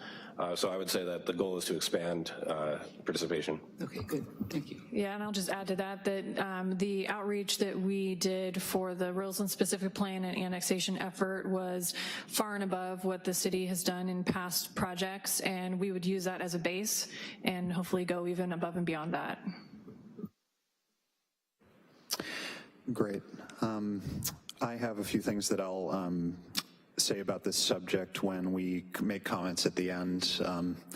Want to ask a little bit about what the current situation is with one of the general plan goals or one of the specific plan goals of a grocery store in the kind of core downtown area, and what kind of news or publicly disclosable work has gone into that, and where that kind of stands, that goal? There's nothing publicly to say at this point. One of the things that we do here is that services follow people. So the goal is to bring people downtown, provide a product downtown that people live in the downtown core that then need services such as grocery stores, dry cleaners, daycare, and other services. So there are people, and actually small format hardware stores. So those conversations have been happening, but everybody is waiting for people to arrive and have a nighttime economy in our downtown. Great. And in connection with the specific plan being revisited, capital improvements, will we have a chance to consider whether we need to reprioritize capital improvements in connection with the new vision and the direction we want to go? Yeah, it's an excellent point. Actually, just Friday, we pulled together a meeting of all city departments to talk about the downtown goals being one of the council's goals, and what that means to all the departments, including capital projects, fire, water, everything that we need to actually make this successful.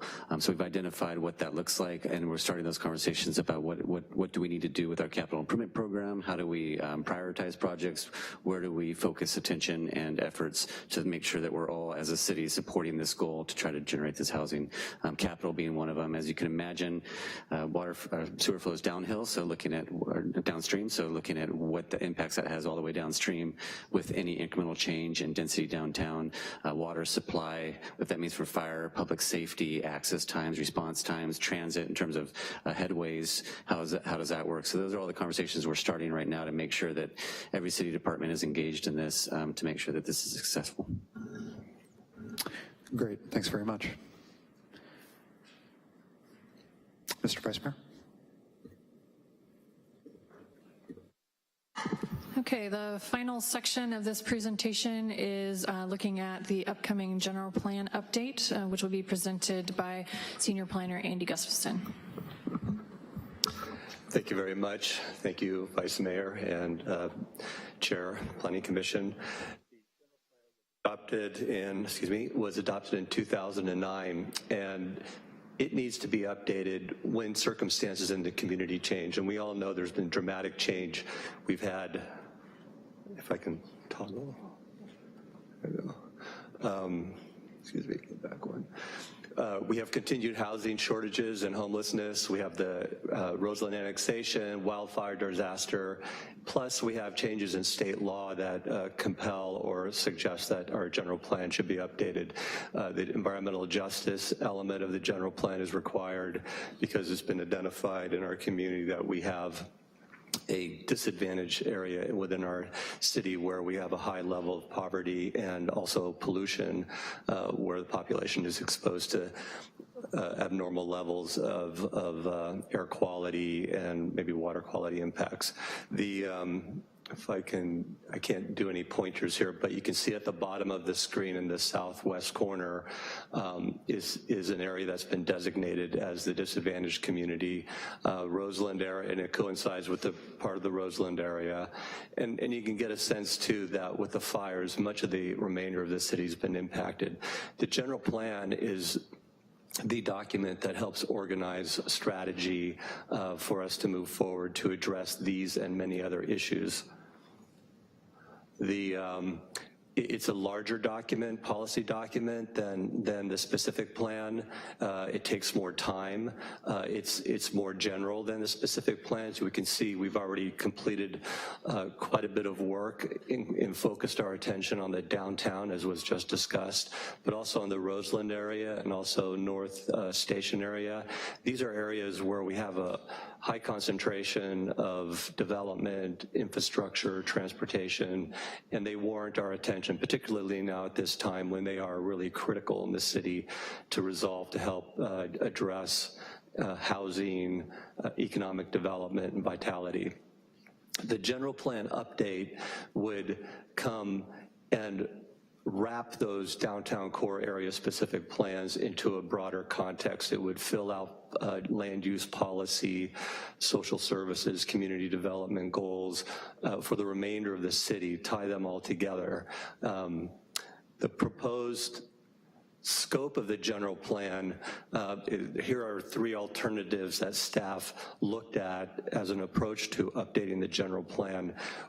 This is a very significant project. It's probably at minimum 2 years for a maintenance, or what we're calling the Resilient City general plan update, where we're looking at either just simply updating the document for compliance with general plan law in the state, as well as establishing a new environmental document that can be used by developers in the city, but that doesn't go far enough. After 10 years and the amount of change that has occurred in this city, a comprehensive update is warranted. Staff will come to the council at the end of this year with the eye of trying to commence work on a comprehensive general plan update in 2019. That update would consist not only of looking at resilient city strategy and updating the general plan with environmental justice and new policies on hazards, but we would also have a very robust public engagement program that would be coinciding with the new council district. So we'll be able to go to the neighborhoods and confer with these special interest groups and look at what the priorities are and be able to bring forward a general plan update that reflects land use goals, priorities for community services, that then the Planning Commission and the council will be able to act on. That's a fairly ambitious program. It takes typically 3 years to accomplish that. and we would need to move forward in a very deliberative process. It's not as quick as a specific plan is. It really is meant to be deliberative. So we would be anticipating a program for the council's approval direction for that kind of an approach.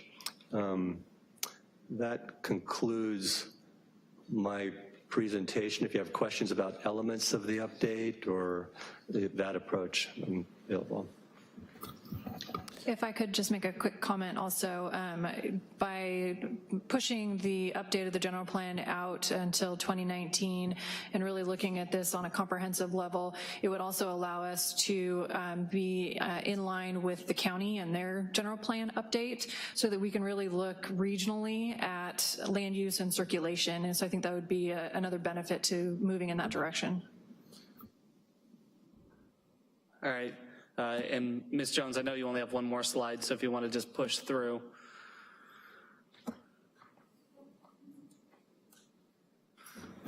Yes, so we are available to answer any final questions or comments. We have lots of city staff here if there are things that we at the table here can't answer, but we are just looking to receive comments on the entirety of the presentation and answer any questions that you might have. Great, thank you so much. If there are no burning questions from the council, I have a couple of cards for public comment.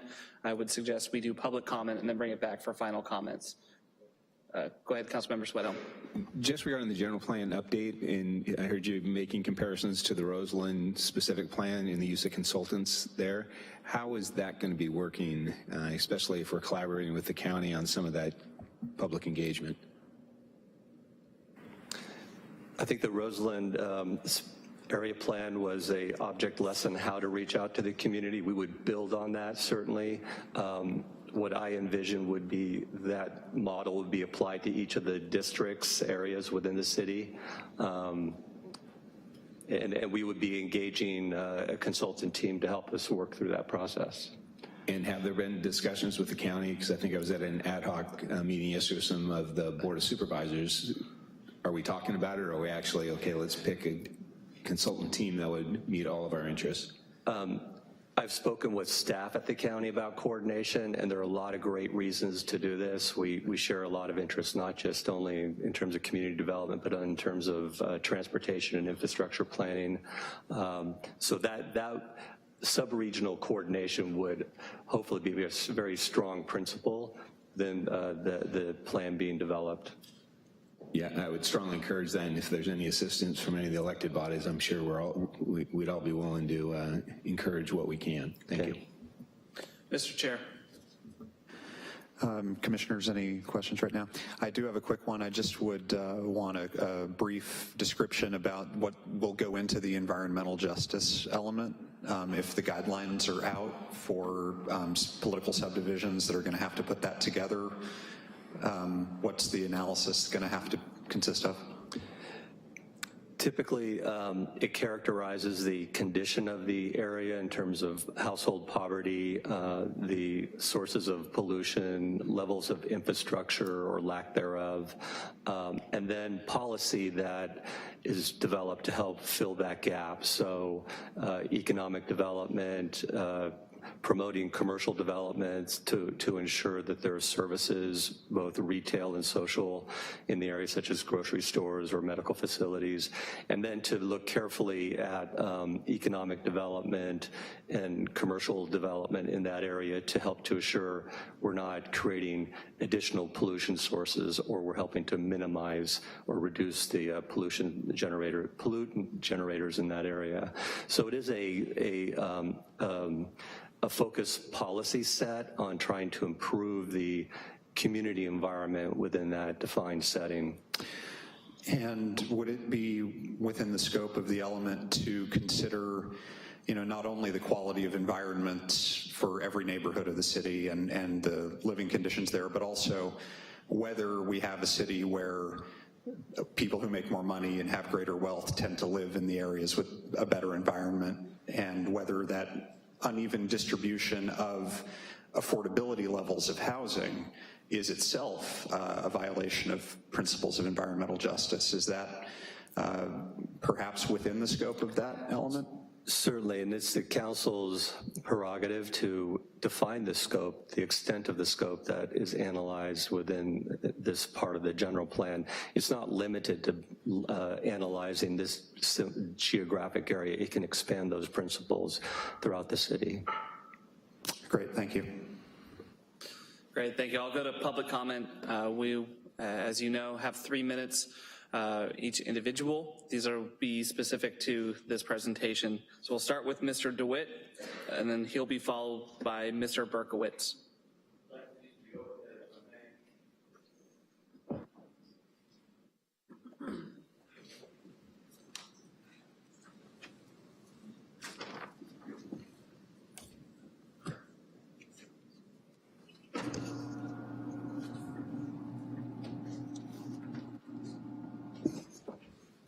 Hello, my name is Dwayne DeWitt. I'm from Roseland, and basically I'm from Roseland Creek, the most disadvantaged, underserved community in the entire county, number 99 on the Human Development Index.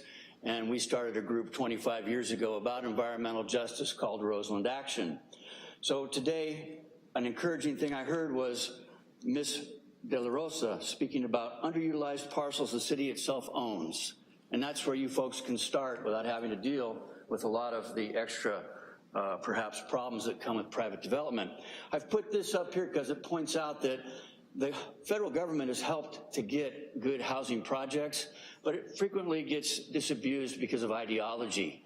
This is a 25-year-old book, and it pointed out that if you allow the federal government into your community and you take their money and you work with them, you can get some positive things. I believe public housing is what is needed in this community, and I believe that inclusionary zoning needs to be at least 50% for us to catch up for how far we are behind on housing those of low income. Now, at the turn of the century, back in 2003, actually, we had this housing trust that Sonoma County was going forward. It said, should exist to raise and distribute funds to the goal, permanently affordable housing units. That's what we need most and foremost. This is a document from MTC, Transportation for Livable Communities. The city got some money back in 2004. It was spent to help on a connector to the Railroad Square area, and that connector at the time said they were going to get about 200 housing units in the downtown area and new developments, including something at Wilson and Davis. So we're 14 years down the road. You can see how long it takes to get that stuff. I bring another document from back when I was on Redevelopment Project Area Committee, and it pointed out back then that if you wanted to get some things going on, you had to find ways to get private potential. And you have to do potential with the private sector coming in a positive manner. You mentioned today some things that were happening over in Roseland, and it came forward finally after a decade, okay? So financing has been the big problem. I bring you something that I think is just fun to look at. It's pretty cool. This is after World War II. They housed their veterans, temporary. They gave them places to live. Those are 3 triplexes right there per building. They're stretched out in different ways. That lasted and did well. So if you're gonna throw the term veterans around, let's really help veterans. Let's get them into places as soon as possible, first and foremost. Thank you for your time. I appreciate you listening to my efforts to get better treatment for Roseland. Thank you so much, Mr. DeWitt. Excuse me, DeWitt. Mr. Berkowitz. For those of you who don't know me, I've been around Santa Rosa now for about 15 years investing in properties and specifically in the downtown area. I'd like to say it is a warm welcome that I see and hear the changes that have happened. Development seems to be high on the agenda in terms of multifamily units. I'd like to shout out Bill Rose, Raisa, and Dave Guin for really trying to get the concept of getting projects done quickly and efficiently in the downtown area. I've done a bit of research. I own a property right now at 404 Mendocino, and in conjunction with my neighbor, At 420 Mendocino, we're looking to build 90 plus units, and we had our pre-application meeting today, and we are still going to move forward with the project, so I think that was a success. But one of the things that has really come up is the stumbling block of the fees for the city. And in a 93-unit building, we're looking at fees close to $2 million. And that just doesn't fly on the developer's agenda, and there's other cities where this has happened. And one of the things that I think we really need to sort out here is you, the council, have the spigot for turning the developers on and off. And if you want X number of units built downtown, you can turn the spigot on, and once the units are done, you can turn it down.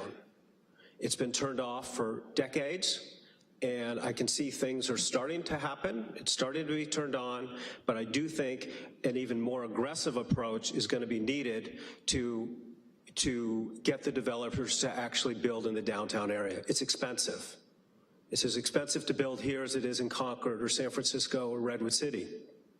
The problem we have is the rents up here are just not at those levels, and it puts the burden on the developers to make up this. This can be shifted and is shifted and has been shifted in other cities, and you know, here's just a few ideas on where things can go. You can waive or significantly reduce all or most of the fees for multifamily buildings till the desired multifamily unit count is met. This was done in Wichita Falls, and it was very successful. Reduce all, here's another idea, reduce all fees by a half until desired unit count is met. Once again, turn the spigot off when it's done. Collection of fees could be amortized over 10 years and paid annually in an interest-free situation, possibly through property taxes. Property tax exemption, 8 to 12 years, done in Bellingham and Tacoma. I realize this is a county issue, but I think this is all of us working together for solving the common problem of housing.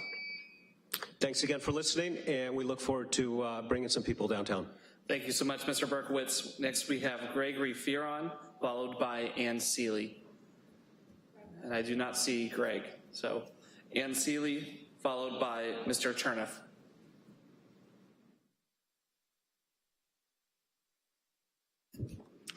Good afternoon, Planning Commission and City Council. Ann Seeley speaking for Concerned Citizens for Santa Rosa. I have a comment and a question. First, a comment. On my way in here, I saw the sign for Room 6 rebuilding permits. I decided to investigate. So I went over to Room 6, where it's a beehive of activity of people in offices, obviously working very hard, but with no intake desk. And I came as just a tourist, just to see what it was about, but for somebody sincerely looking for some help and not as familiar with downtown or city processes, I think there should be somebody at a desk saying, here's the process, here's how we can help you. Go here first, here second. Second, a question. It seems my recollection of the downtown station area specific plan development very much involved working with a developer about what was going to be possible realistically for the developer to create. And I wonder if we have any such person still interested in our downtown station area plan. I think that would be important to include. Thank you. Thank you, Ms. Seeley, and we'll get your question answered at the end of public comment as well. Mr. Chernoff, followed by Mr. Bertelbaugh. Good afternoon. I got here just in time for this very interesting discussion. And so I was inspired to share what I'm about to share, and that is that the public input for housing, affordable for many, seemingly impossible, no matter how much browsing. Yet it be the public I seek to be arousing. I am Peter, and I'm here to say there's over 30,000 homeless throughout our bay. yet more focus be on pro sports teams and which stadium they will play. Here we be in the sign of the times, where the wealthy corruptors still maintain their crimes. Are well-intended politicians but neutralized mimes? Where be indeed the Department of Common Sense? How many are familiar with StopTheCrime.net? So too Jeff Rents. Our high noon will be this full moon, as we all united withhold our mortgages and rents. For I always side with Almighty, and if I err, it be on the side of the Lord, the only authority that lays down the sword. For we all witness the insane corruptions. Are believers today just out of their gourd to continue serving usurious bankers as our nation's masters, maintaining all these insanities and all these disasters? I called forth the fires, and the fires burned. Here where faith made real has long for been yearned. And yet you witnessed, what have we learned? That as surely as the plight of the animals remain ignored, so too the homeless be spurned. Are we truly here but to do our best? Luther Burbank and Charles Schultz were indeed the lemon zest. As we briefly visit this planet, let us get together and be standing on granite and becoming the ultimate guest. For the general plan for the promised land requires true courage of our hearts and soul. For truly, truly, the promise be our goal. This spirit call be heard by all, as the 40-day mother of all boycotts be the call. Ceasing forever the slaughterhouse, so to the bloodlust of oil. Gourmet veggies and fruits go a long way to ending disputes and shows us to be royal.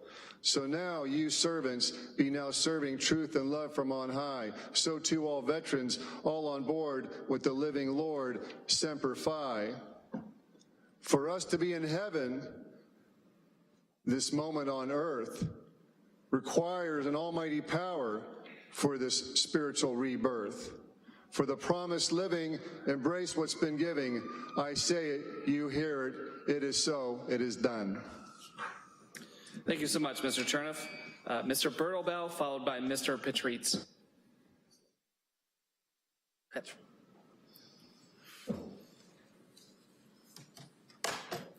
Thank you, Mr. Mayor and Mr. Chairman.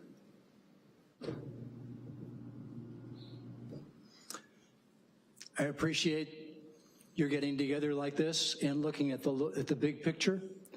And I'm very much impressed by the fact that unless the finances are right, we're never going to get them built. I'm talking about housing. When I look at what's happened since Proposition 13 to city budgets, I realize that the fee problem is basically one of how do you pay for these things down the road when you're constrained by a property tax that only goes up at the rate it goes up. And the idea of deferring those fees and having them paid by the renter after the property is on the ground really does make sense. I hope you'll look at that very closely. The second issue that impresses me is the comment that 800 units a year won't get us where we need to go. 800 units a year means that we permit something like 3 units a day, 15 a week. How long has it been since we've been able to do that? I like the idea of being able to permit within 6 months, but we're gonna have to look very carefully at how speedily we can do this. And I don't know that it's just a matter of staffing. It's a big job ahead of you, and I appreciate your launching into it. Thank you. Thank you, sir. Mr. Petritz, followed by Ms. Tavares. Thank you. I wanted, first of all, to echo my support for the form-based code being used in the downtown specific, or the consideration of that being used in that. And I would like to say also that I think that would be very appropriate to consider in doing the, could you hear me? Okay. I think it would also be very appropriate to consider using that for the general plan update. And that's something that I've had experience with as a municipal planner in the Coachella Valley, coordinating both a specific plan and a general plan update that used a form-based. And I think that would probably be pretty good economics in terms of the city for having, particularly the way this is being looked at, that the downtown station area plan would be done first, that you'd really get a lot of good experience with what planning firm you were using. And second, the form-based is very known. One of its attributes is that it does create a lot of predictability for developers, which again is something that has been stressed, I think, in the staff reports. And thirdly, the charrette process, I think, is a really good one for getting community input into what the community really wants. Thank you very much. Thank you, sir. Ms. Tavares, followed by Ada Chan.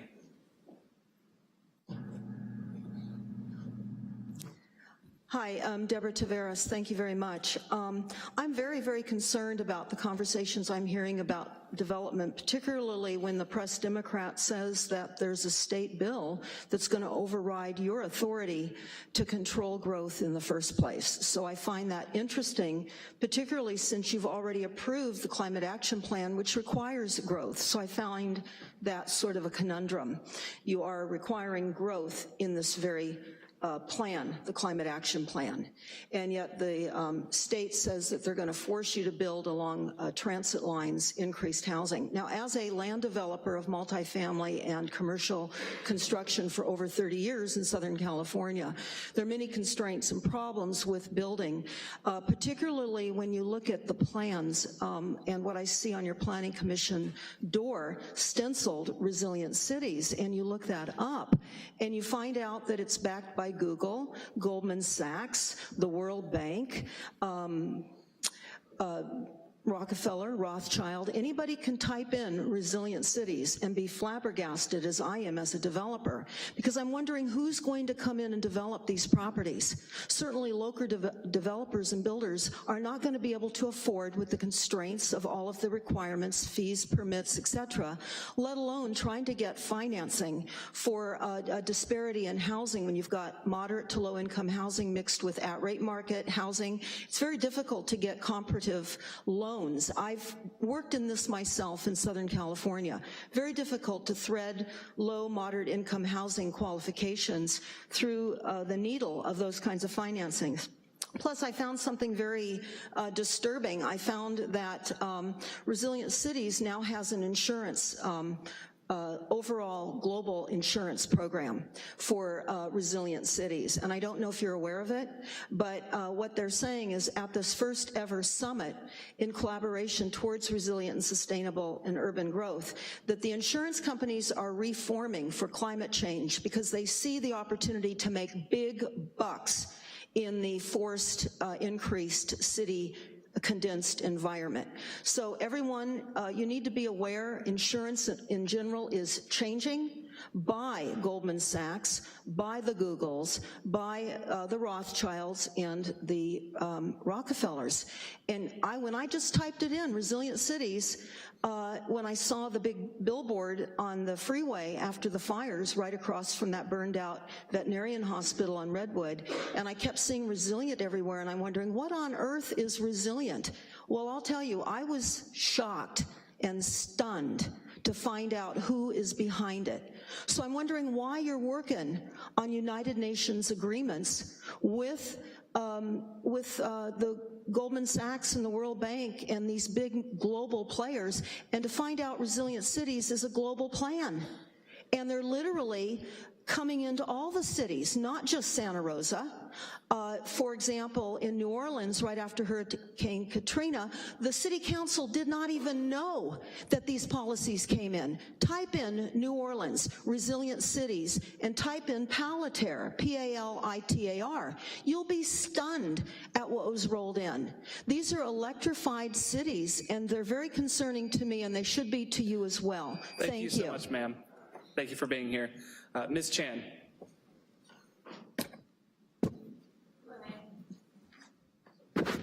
Hello, my name is Ada Chan. As was mentioned, I'm with ABAG MTC, and I just wanted to let you know that staff have made it very clear that there's urgency around the downtown plan. Our commission will be voting on the grants tomorrow, and so I cannot make a call to schedule a scoping session with your staff until day after tomorrow. But we are already looking at our calendars to make that happen and to jumpstart that ahead of the regular schedule. Also, wanted to talk about just our resilience team has talked about how much your city has been a role model in terms of your response, and how we at MTC and ABAG are here to support you in any way we can. Thursday, we're having a meeting with your housing staff and the county staff to talk about financing gaps in affordable housing and what we can do to help make that occur. So just to let you know, ABAG and MTC are here, and you're all doing a great job, and we support you however we can. Thank you. Thank you so much, Ms. Chan. It's the last card that I have for public comments, so I'm going to bring it back. Mr. Chairman, take it away. The status quo's got to go. Thank you so much, Mr. Chernoff. Mr. Chairman. Thank you, Mr. Vice Mayor.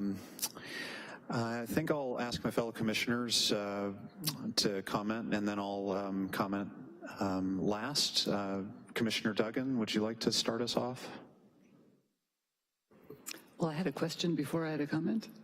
Of course. This is way back into Mr. Rose's presentation, and he mentioned on slide 35 about all these units that are under construction now. Many of them were entitled years ago, and now they're going forward.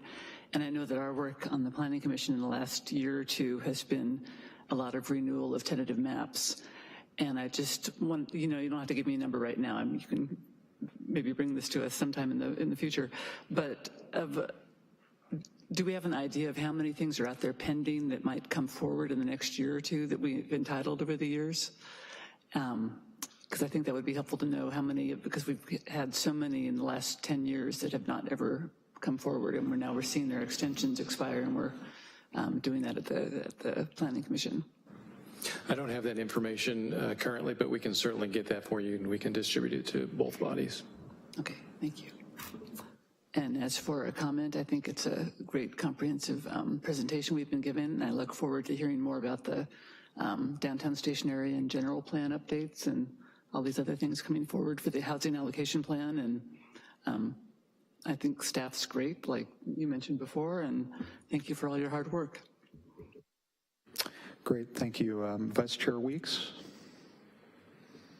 Just want to say thank you for the comprehensive report, and I had some questions early on, and indeed they were all answered in the presentation, so thank you, Jessica, and the rest of you.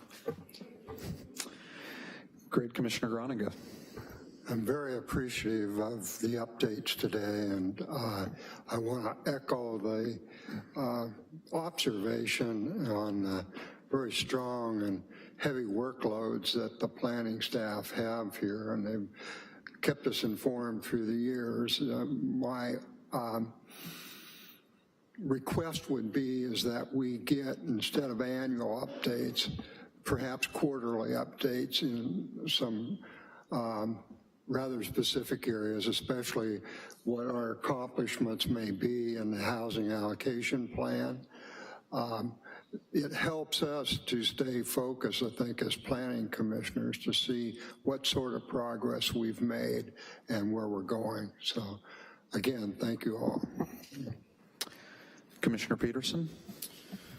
I'd like to echo Commissioner Groninga's comments about planning staff and the heavy burden they've been given over the past few months, and how they've completely risen to the occasion and really done and continue to do impressive work along with the rest of city staff and the elected officials in light of the wildfires in particular. The presentation was fantastic, and what I keep coming back to, both in the presentation itself, the comments from the people up here on the dais, as well as just sort of the materials themselves, is that we have a brutally low number of permits, even for above market rate housing. And as was ably pointed out by the Vice Mayor, we have no permits for low, extremely low, and very low housing that are coming through. And I think in light of that, we really need to put forward some additional bold ideas to get affordable housing that really meets the needs that are out there for the workforce, as well as the very low-income citizens of Santa Rosa. Looking at the Housing Action Plan active elements, I mean, a number of these things are really big lifts. These are big challenges, and I think they need to be met with big proposals, big ideas. Thank you. Great. Thank you very much for all your efforts and for the materials. It's a great bird's eye view of everything that's going on. You know, the council sets its priorities, and from my point of view, we've got the recovery from the fire and the need to take care of everybody who was victimized by the fire. And aside from that, and in conjunction with it, you've got downtown and affordable housing are the two pressing issues. On downtown, we're gonna have plenty of time to talk about the details of a specific plan, so I won't take too much time from everybody right now.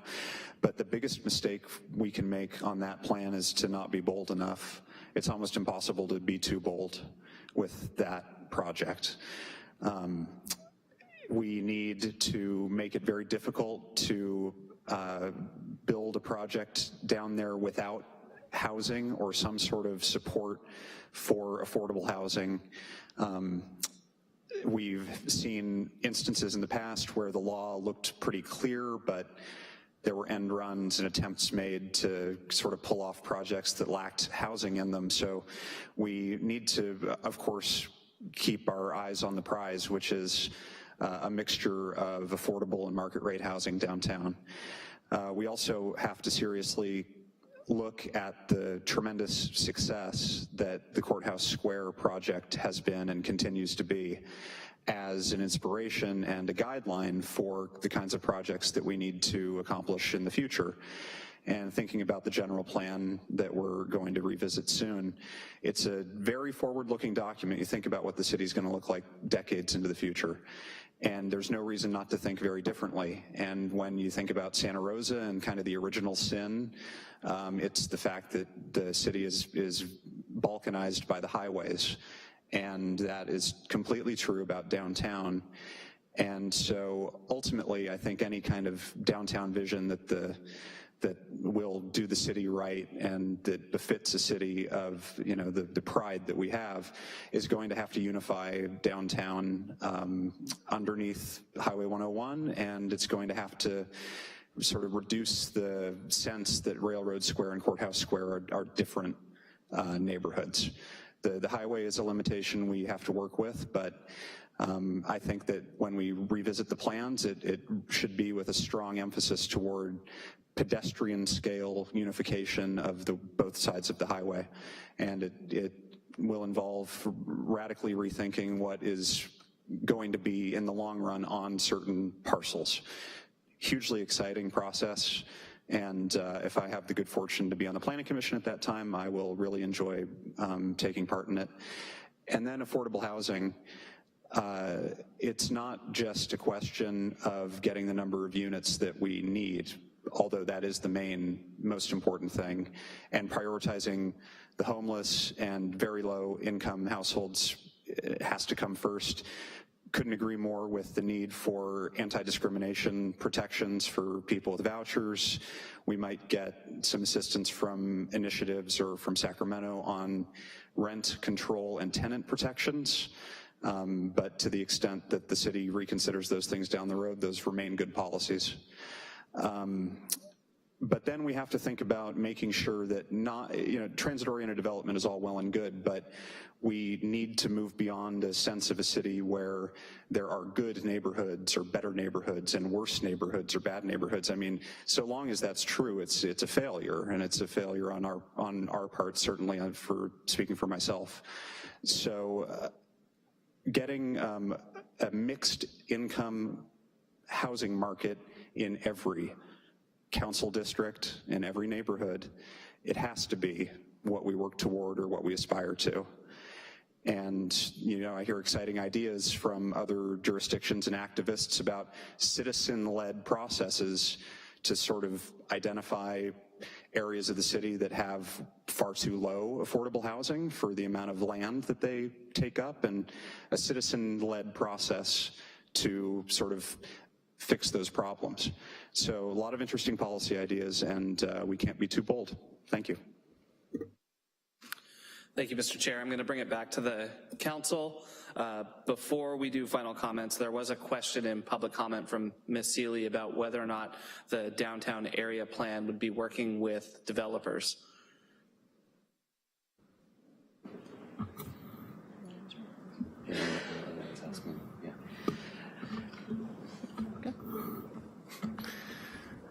So it wouldn't be specific individual developers working on projects. So the city does have a framework for that. That's a development agreement. So some of the opportunity sites that Raisa had identified earlier, those might fall into that development agreement pool where a project is working directly with the city through the council on a specific type of development. That would be with individual developers. The goal for the update to the specific plan would be to engage the development community as one of the stakeholders. So that's the goal moving forward. Right, thank you. And just to clarify again, that it's going to be a broad outreach effort. I think development community, the neighborhood community, the historic districts, I think you was touched on, is going to be critical in the success of that plan as it moves forward. Great, thank you, Mr. Guin. Final comments from the council. Councilmember Tibbetts. Thank you, Mr. Vice Mayor. I think you guys have done a really bang-up job in this whole process, and my only request would be is, as you move forward, is really prioritize a lot of those incentives. I mean, you've heard from the Planning Commission and from the council and from the community, frankly, of how much affordable housing is the prevailing issue in this city and this county. And in our pursuit to build affordable housing, to develop those incentives that are in that housing action plan, including inclusionary policies, potentially looking at lifting the in-lieu fees to try to tilt people into the development of mixed income neighborhoods through an inclusionary policy. Increasing the density bonus is going to be, I think, a really powerful tool in spurring affordable housing construction, and to look at loans, both in terms of bridge financing using housing trust money in addition to developer loans for fee deferrals, but the money's recovered by the taxpayer post-occupancy. I think that these are going to be critical to actually getting the affordable housing built. Having been on the council now for a year and a half, I keep seeing the same thing, is that everybody comes to us, they want to build the affordable housing. We tell them we'll make them a priority, we'll put them at the top of the pile. We do. They go back to their bridge financers, which are private enterprises, investment firms, and they say, nope, if it's not market rate, we're going to go to the places where there is a higher price, whether it's for sale or for rent. And that's where they choose to invest their money. So I come back to the incentives are good. We need to identify our funding source to be able to serve as that lender of last resort. And then and only then do I truly think we're going to have a strong inclusionary city with affordable housing. Councilmember Olivares. Thank you, Mr. Vice Mayor. I can't disagree with anything that's been said already. And thank you. I think all of the staff with your report and the information you provided to us tonight really demonstrates what it is to be resilient. So thank you for that. What I would like to see as we move forward with next steps, especially getting into the new plan, would be will things be different now that we're going into the district elections, number one? And then secondly, we're just starting into a new emergency cannabis industry in our community, so I don't know if we can forecast what those impacts will be moving forward as well. Thank you. Councilmember Schwedhelm. Thank you, Mr. Vice Mayor. Thank you so much for this report and presentation. And I truly am impressed because I get the benefit of being on a couple different ad hocs and seeing the work that's going on behind the scenes to make this type of presentation. And what really impresses me is that no one's okay with status quo. And there's no magic path to get to where we all want to get to. You know, someone asked the question, when was the last time we built 800 units? Yeah, we haven't. But what I really appreciate, you and your staff and Mr. McGlynn, the entire city staff, we're working to try to get there. And again, there's no book on the shelf that can say, here's how you get there, but you're trying everything. So even the Express Review program, I'm very appreciative. You guys are trying everything. And the other thing too is what I'm hearing from members of the community is that there is a cultural shift within the city as a whole. And I think you might have mentioned it, Jack, getting to yes.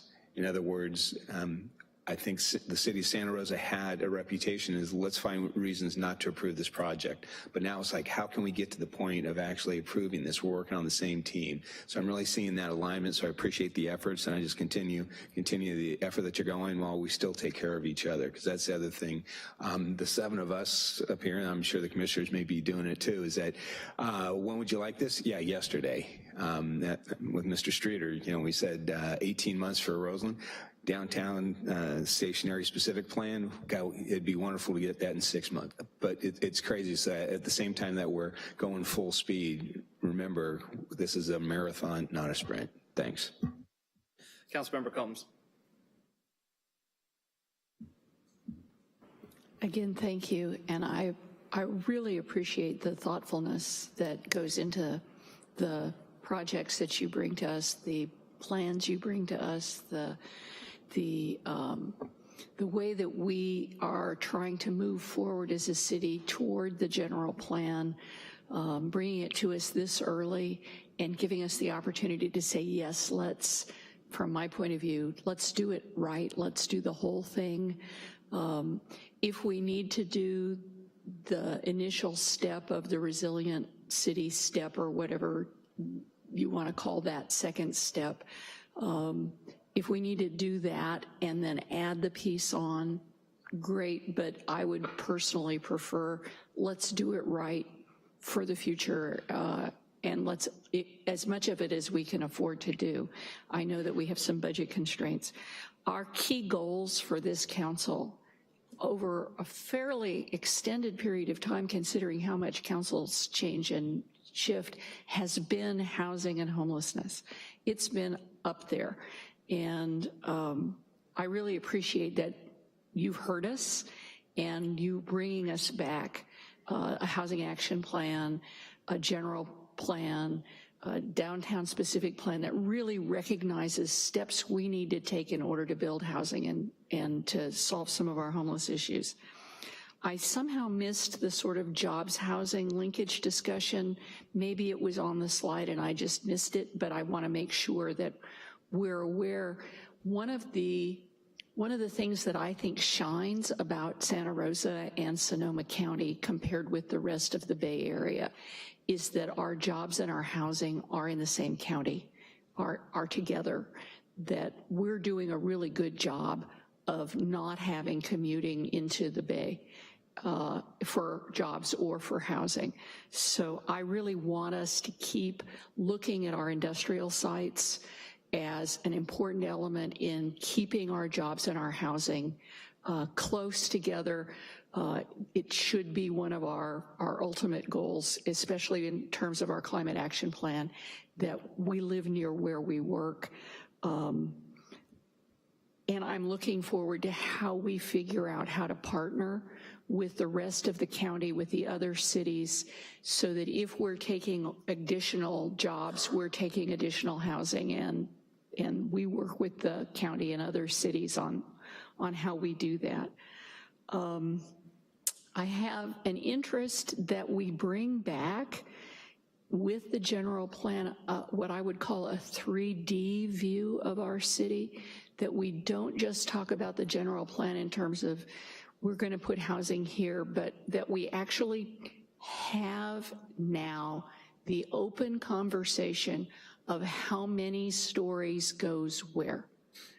We're talking about increasing density, but I find when I talk with neighborhoods, they're still processing 3 and 4 stories as high tall buildings, concerned about 3- and 4-story structures. And when I go and talk to developers, they're saying, wait a minute, once I go to 5, just to pencil it out, I need to go to 7 to 11. And the gap in that conversation is so big. We need to use this process and have kind of a 3D view. Are we going to be a 3-story, 4-story downtown, or are we going to be a 7 to 11-story downtown? And then how do we cake that out to the area around downtown? And then how do we make that fit with a historic neighborhood, with the 2-story residential neighborhoods that we have around the outer edges of town? We need to really bring that 3D conversation into our general plan discussion, and I hope we can do that, even with it as like that view of how tall can buildings be where. It will make predictability easier in the future if we already have an agreement that 5-story buildings can go adjacent to a historic structure that's 2-story or not. I'm really interested in the preservation of existing affordability and have some concern about how do we address that, and how do we make sure that we ensure the characteristic of our neighborhoods. We've brought there are elements of Roseland in the Southwest that I think are fabulous and that we need to preserve. And I don't want to, I'm trying not to use the gentrification word, because that's not all bad, it's not all good, it's not all bad. But how we can keep sort of a special flavor of different neighborhoods and ensure that we protect that as we move these plans forward. I really appreciate the comments that my colleagues to my left have made from my position there, sitting to my left. I appreciate the comments that they've made about getting to yes, and if we have the form-based codes, if we have the agreements, getting toward yes is a really great answer. I am concerned that not every single project that comes before us is a good project. And yet there's a lot of pressure, I think, on planning staff to view their success as a project got through the process and is getting built. And I want to be really clear that once we have an agreement about what good projects are and where they should be and those things, once this general plan gives us that, that may be true, but as long as we don't have that, it's not true that every single project that comes forward is in fact a good project for our city, as is. And I hope that we will use our ability to have discretion to keep our city from becoming Everytown USA, but that it stays Santa Rosa. And I had a small conversation already with a couple of members of planning staff. I'm keenly aware that when I go into a city, I look to see what their McDonald's looks like. Because if you see a McDonald's that's the typical ordinary McDonald's all over that city, then you know the planning staff isn't thinking about the character of the city. But if you go into a city, Asheville, North Carolina comes to mind because there's a McDonald's right across from the Biltmore Estate and a historic church in that city. That looks like the Biltmore Estate and the historic church. It doesn't look like everybody else's McDonald's. So you know the planning staff there really thought about what's the character of the city. We aren't saying no to a project, but we're finding a yes that suits the character of the community. And I really hope we can move forward in such a way that it's predictable for the community as well as for the developer, and that the project suits our needs really, really well. I'm hoping that we can create some way to ensure the integration of our affordability as we move forward. And I know some of that is a feature of changes that we might need to take legislatively to the federal government so the 4% and 9% tax credit isn't so hard to use in an integrated building. Right now we're seeing an affordable building and a market rate building get built, and then you get pushback on the affordable building. If we have inclusionary affordability, you don't get as much pushback because it's not suddenly a structure of the other person, it's us, right, all together. So I'm looking forward to that, and that's also a reason I am very interested in moving the non-discrimination forward, because it enables the use of an individual to go into any apartment complex as opposed to being pushed into the position of having to use those vouchers to build a complex that concentrates poverty. So thank you very much. I really appreciate particularly the way that we're talking about the streamlining here. Thank you. Thank you, Councilmember. Councilmember Sawyer. Thank you, Mr. Vice Mayor. Well, Santa Rosa has passed many milestones over the years, but we don't reach that many crossroads. And I believe that we are at a crossroads now. And your proposals are all important, and they are numerous. Your timelines are aggressive, but necessary. It is a challenging and exciting time to be in public service in Santa Rosa at this time. And I think I know I speak for the two bodies here that it is a very rewarding time and challenging to be in this kind of environment where we are trying to do so much. And finally, every department in the city is going to be affected by the work that we are embarking on or looking to embark on during this time of dealing with the general plan. They'll all be affected, and I want to thank all of the departments in this organization for their willingness to step forward, do the hard work, and change the city of Santa Rosa as it takes its place, and in its important place in this Bay Area region. Thank you for your dedication to the residents of Santa Rosa. Thank you, Councilmember. I just want to echo what's already been said. As we've said before, the answers need to rise to the scope and challenges of the problems that we're facing, and I think city staff is doing a really good job of that. So thank you so much for the presentation. To the public that stuck with us for 3 hours, if you found this really interesting, there is a lot more information in the document provided by staff, a lot more in depth about Roseland, a lot more in depth about Measure O, and everything else that's happening around the city. So I'd encourage you to check that document out as well. Finally, I want to thank the Planning Commission for joining us here today.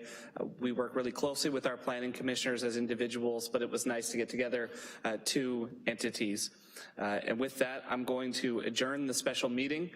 We'll take a 5-minute recess so that we can reorganize, and then we'll be back for our regularly scheduled council meeting.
If council members could begin to make their way back.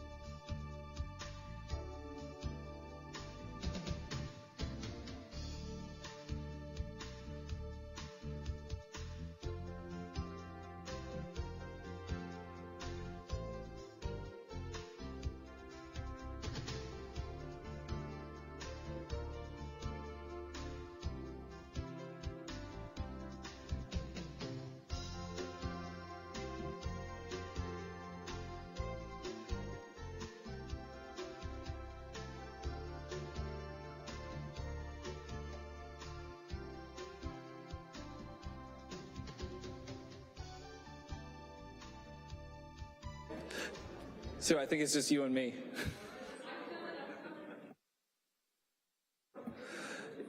If somebody could go grab the other council members, that'd be great. There's 3. We need one more.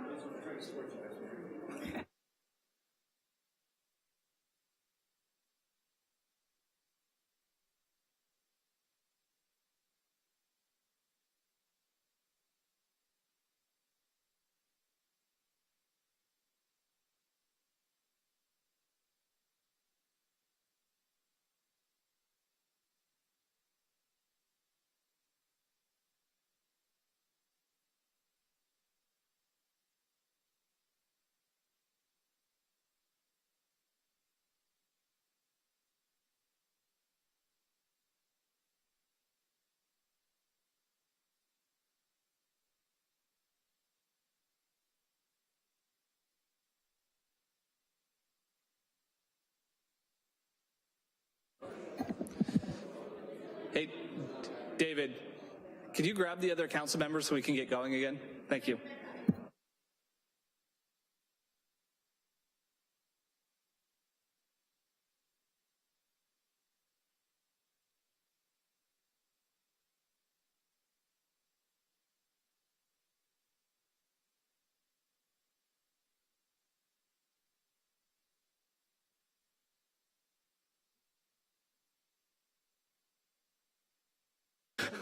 People to my right.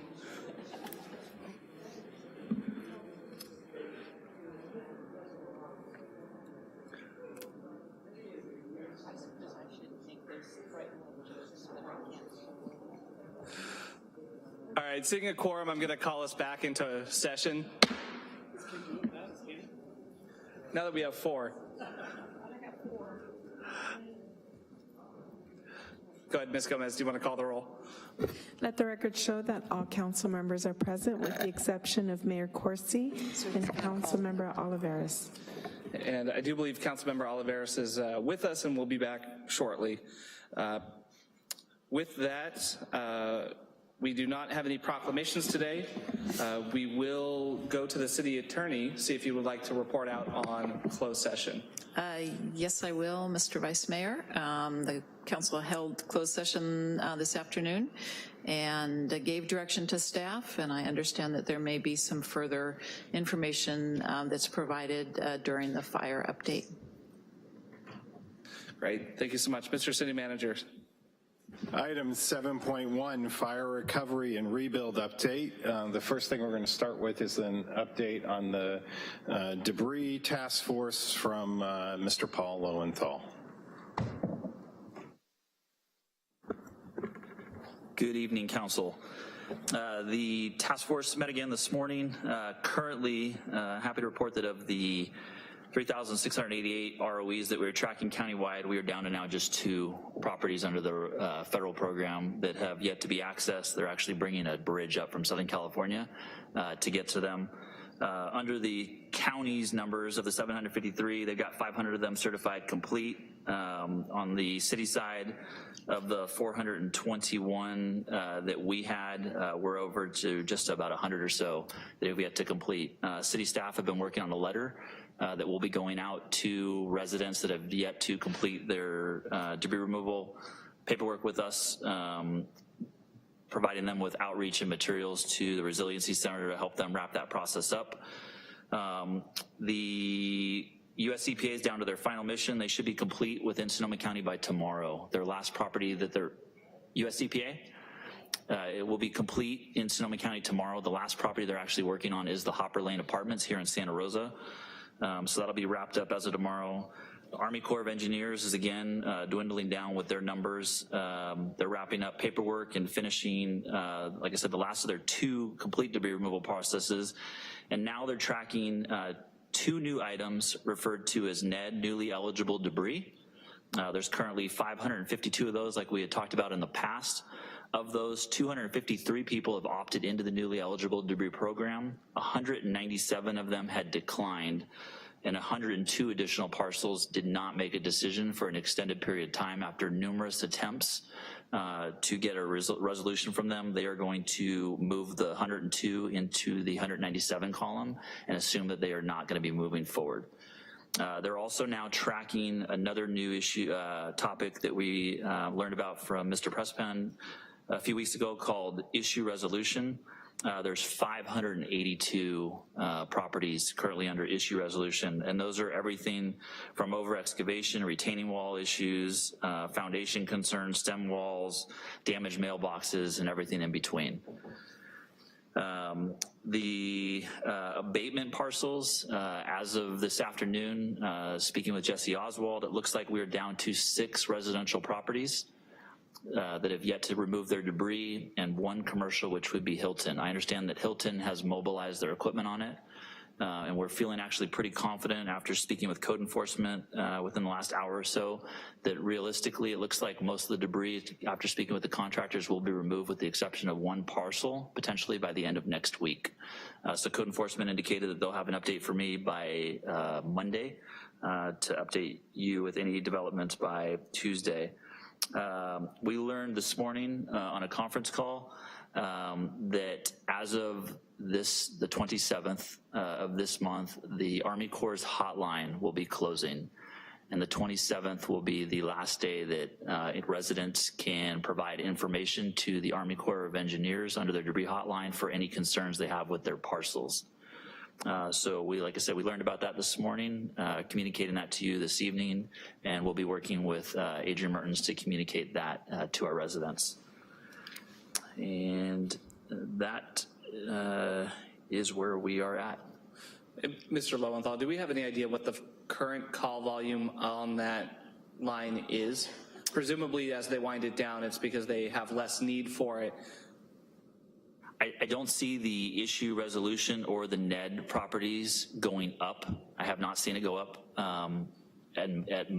Sorry, I've not seen an increase in numbers of that much substantial. But at the same time, we still do plan on communicating that to our residents. So if there's anybody that has any concerns, they address those.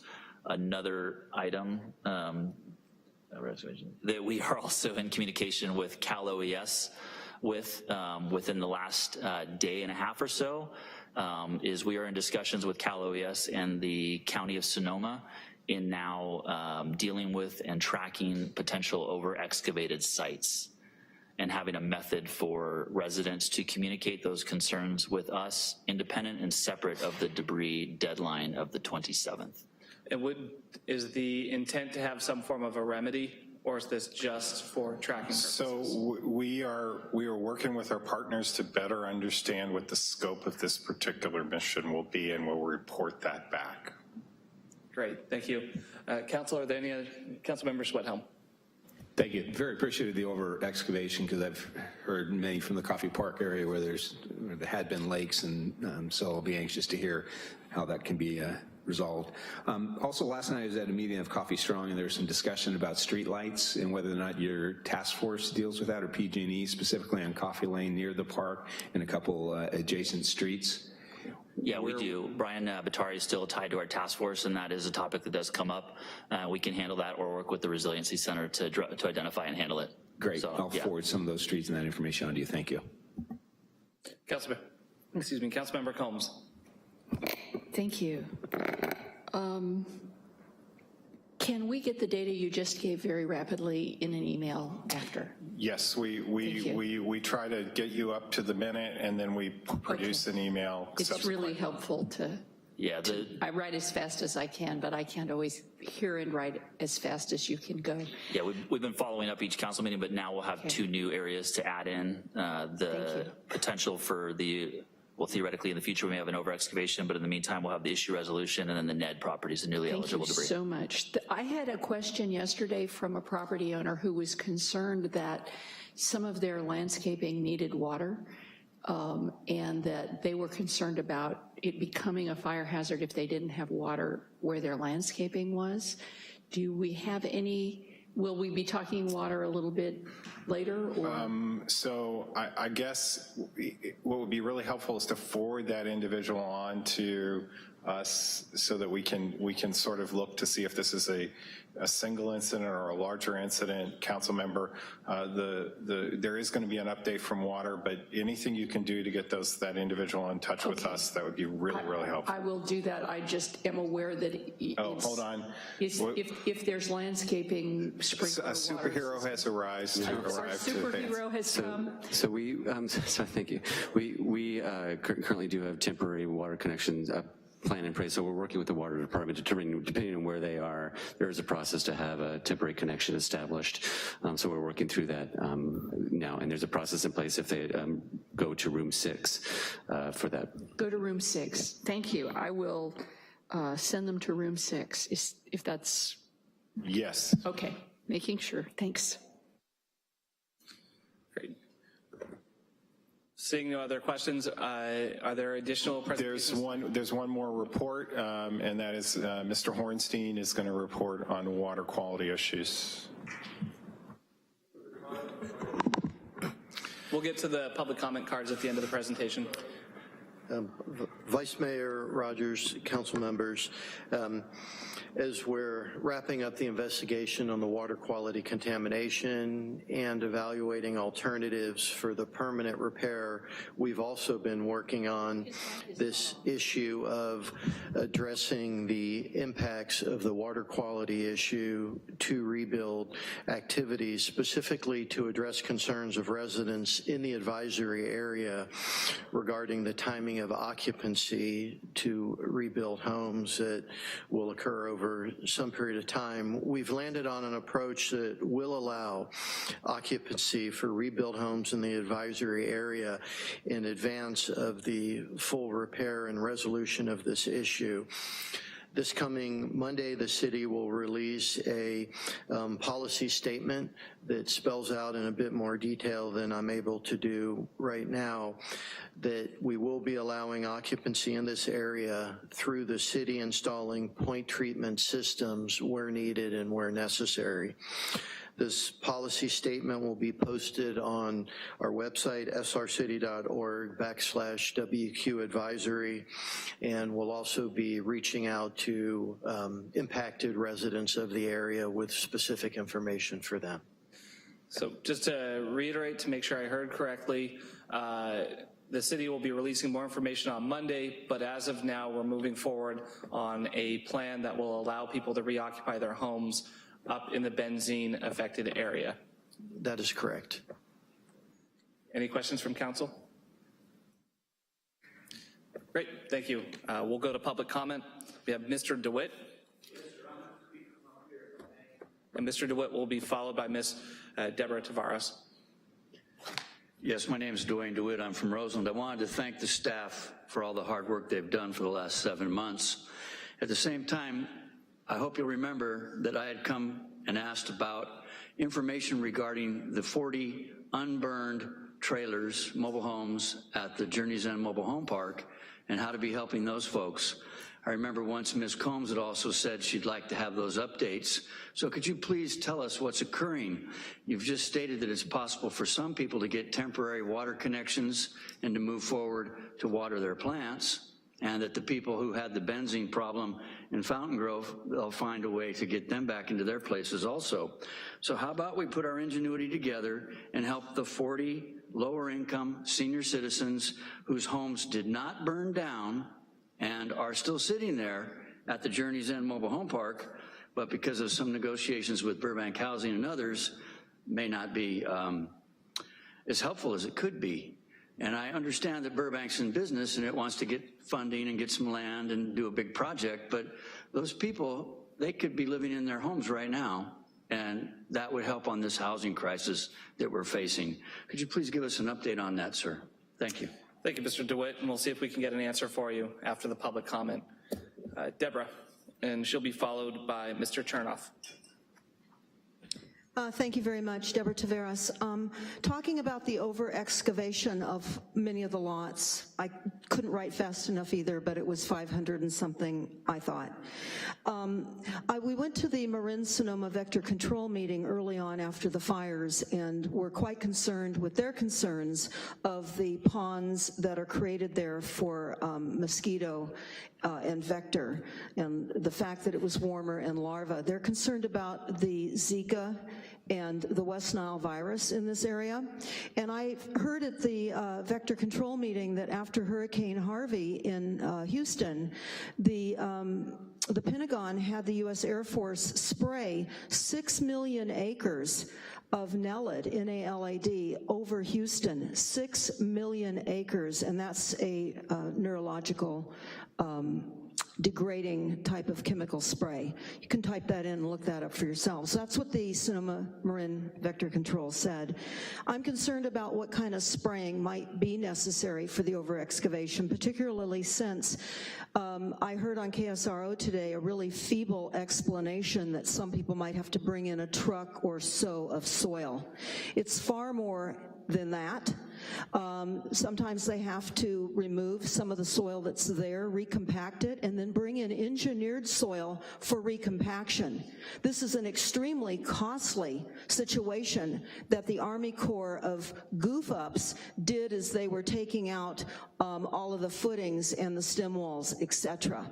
And they've cost the homeowners likely thousands and thousands of dollars.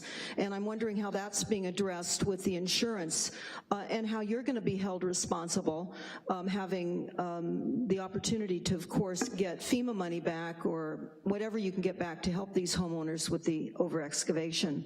As far as the temporary water goes, for new construction, I can't see the possibility of temporary water being anything that a lender would advance any kind of lending opportunities for burned out victims that fell short of their insurance policy monies to reconstruct. A lender, I don't know of one that will loan on temporary water hookups to a house. You might as well be telling a contractor to pull permits, but you're not sure when you're going to be able to authorize occupancy. That's horrific, in my opinion, as a builder. And sadly, as a builder, I would have never thought in the past to ever consider asking if there would be an occupancy permit granted if we were given a building permit. So I'm thinking that it needs to be a very important notice somewhere in your resilient cities, somewhere, that builders need to be wary of being able to get occupancy permits, and homeowners need to know about whether they can get construction financing based on temporary water. Thank you. Ma'am. Mr. Chernoff.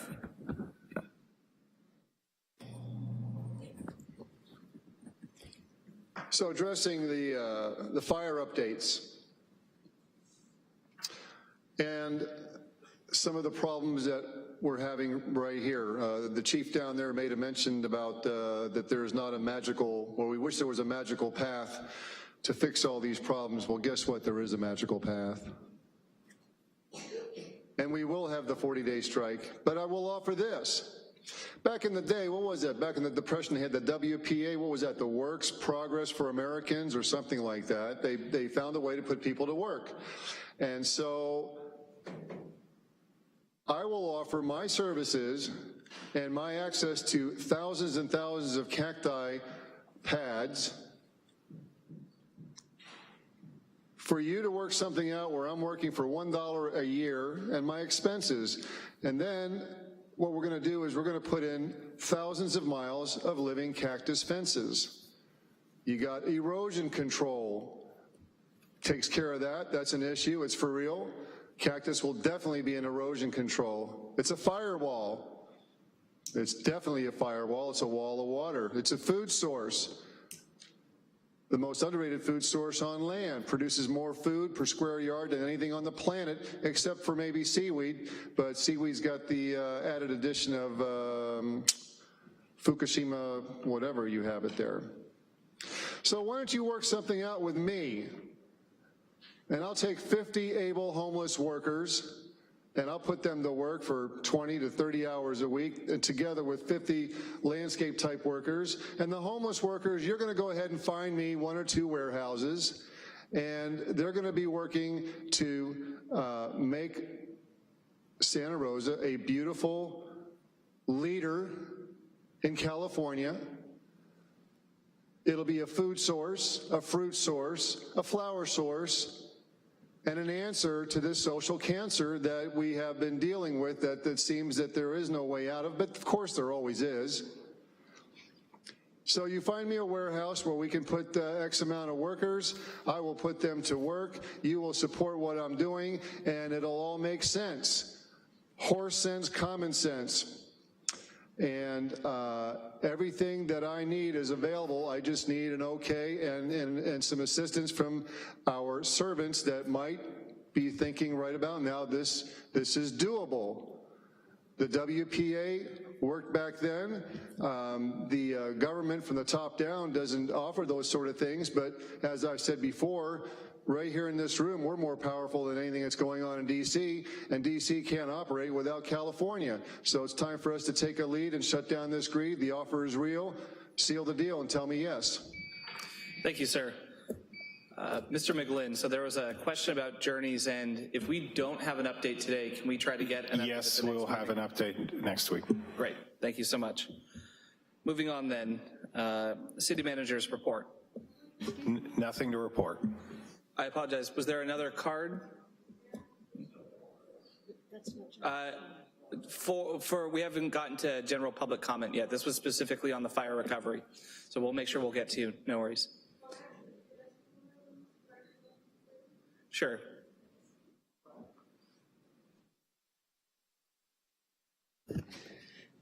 I want to challenge you to do more. Oh, Colleen Fernald from the West County. I want to challenge you to do more than resiliency in your recovery. Plastic pipes were such a bad idea that California didn't go for them for the longest time, and then they stupidly did, knowing they contain carcinogenics. Your water's traveling through plastic pipes with carcinogenics, so when they burn, what do you get? More carcinogenics. Is that smart in your multi-million-dollar developments? Heck no. So if you're gonna rebuild, resiliency doesn't look anything like what you burned. It looks like smarter pipes than that. And especially things that can withstand time and wear and tear and other things, you know, like the Romans built ages ago. There are things to be learned from other places, such as you don't have enough water for 30,000 houses. So if you're going to rebuild and you want to do it intelligently, what do? Purple pipes, forget it. No, waterless for human waste. Waterless, because we're toxic. Now, you can reuse the water from the shower, from the kitchen, from this, you know, anywhere else but the human waste. It can go into your gray water for your landscaping, for your multi-million-dollar developments, right? You've got to be so much smarter than what looked like smart development. You have to be so much more intelligent and wiser if you're gonna do it right, because you don't have the money, right? You're in debt. It's costing so much because none of you were listening to me on how to keep the building rates low and keep all your infrastructure taken care of in advance. You weren't listening to me since 2003, using your oath, Mr. Sawyer. All right, when you could have, should have, must have done it right back then, you didn't listen. You got warnings ages ago. I was talking to the Water Advisory Committee. I mean, blue in the face with all these warnings that you didn't listen. So you want to redo it and you want to redo it better? Okay, it's going to take a lot more than 3 minutes. And it's going to take you trusting me. It's nice to see you as Mayor, Mr. Rogers for today, and this is, you know, where the smart girls wear the hats. So pay attention to that one as much as you can and try to fill these seats with more women. Don't like how you engineered the new election, but that's for another time. Thank you. Thank you, Ms. Fernald. So I think I heard from the city manager, no report. How about Ms. Gallagher? No report this afternoon. Great. Are there any statements of abstention from council members? All right, we'll go to council member reports. Councilmember Sweathelm. Thank you. A couple meetings this last week. We had the joint ad hoc city-county meeting on homelessness on April 18th, followed by the next day where we had a joint meeting with the Continuum of Care to talk about potential leadership structures, just sharing different ideas. No decisions were made. And then on Saturday at the new San Jose City Schools Integrated Wellness Center, part of Comcast Cares, one of 3 sites. I think Vice Mayor Rogers was at one of the other sites, but he had about 300 volunteers at the 3 sites, just giving back to the community. So that new center with chaired or led by San Jose City Schools will have a lot of mental health assistance, some child care there, and it was just great to see people coming from outside the community to assist with this project. I'm sure you'll give a report on one of the other projects. And then we also had a build rebuild joint meeting with our county counterparts, again giving further direction to city staff and county staff to proceed forward with some joint measures. Thanks. Councilmember Combs. Thank you. Earth Day was amazing. We kind of had 2 days of Earth Day this year. Saturday and Sunday both seemed to be Earth Day days.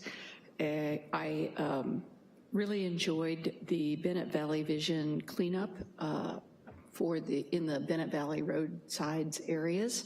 Remarkable group of people who've been doing it, more than 10 years now, I think, cleaning up the neighborhood. And they had a good turnout, did a lot of clearing. I was at the Lomita site for the Comcast Cares Day briefly also. Really good turnout for that. And then of course we had an excellent downtown Earth Day with a lot of staff members participating. Very much appreciate that we're using the courthouse square in that way. Excellent job for the folks downtown. Had the good fortune to attend the Rec and Park Volunteer Appreciation Night, and want to say thank you to the Rec and Park staff for what was an excellent site.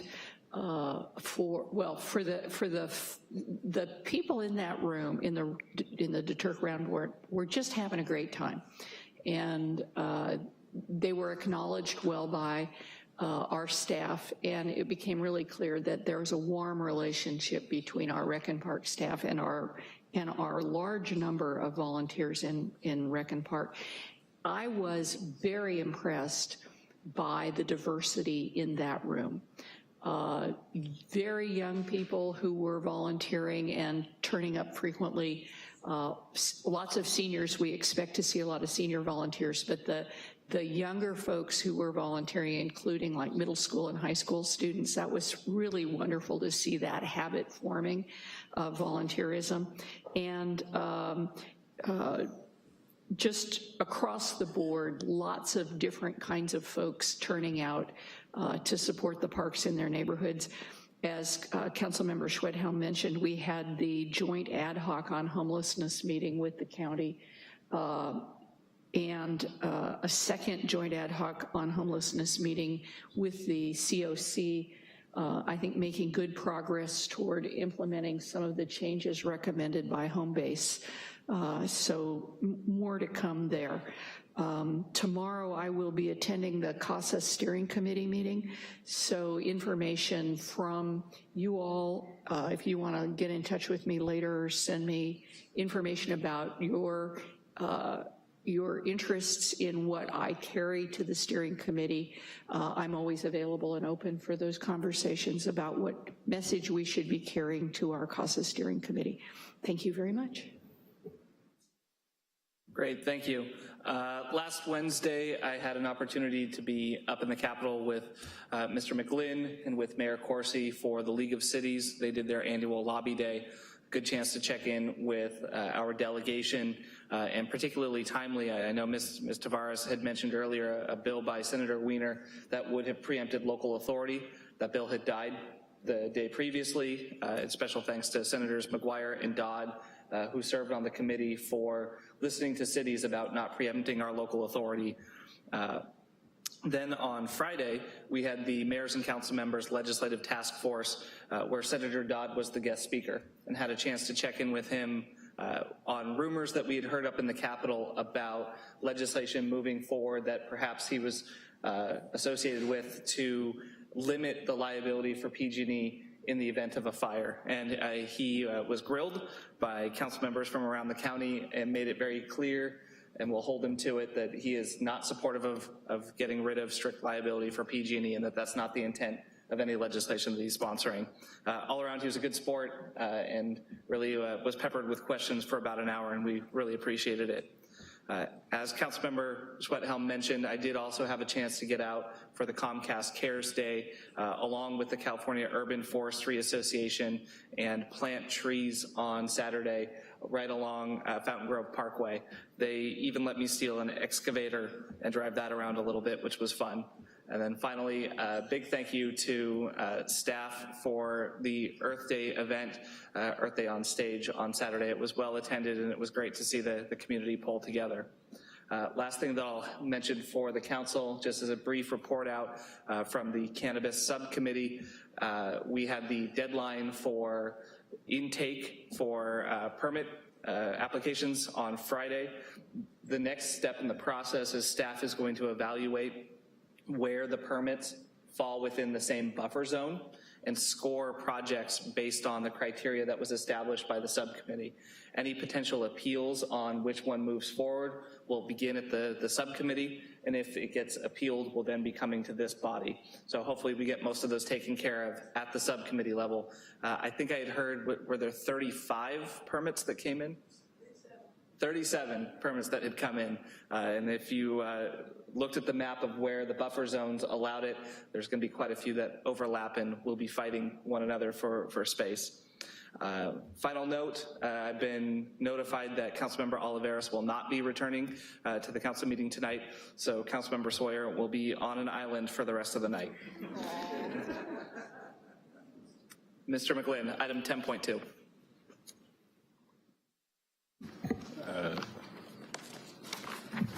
Item 10.2, that's a request for agenda item regarding price gouging. I will take this away. As many of you have been following, we had an emergency declaration from the governor right after the fire, particularly related to price gouging. That was set to expire, and then he extended it. When he originally gave his declaration, this body followed suit as well and passed our own local price gouging ordinance under the authority that the city attorney had said related to emergency in the fire. What I'm asking for is that this council extend our ordinance that we had in place, and in particular, tie it to the emergency declaration from the governor so that it will just run with the governor's declaration and we don't have to come back and keep discussing the issue. With that, I will see if there are any questions from the council. We do have one card on the item, Mr. DeWitt. I do not see Mr. DeWitt in the chambers. So I'll bring it back if there are any comments, questions. Otherwise, I will entertain a motion to add this to the agenda. I move we add this to the agenda. Your votes?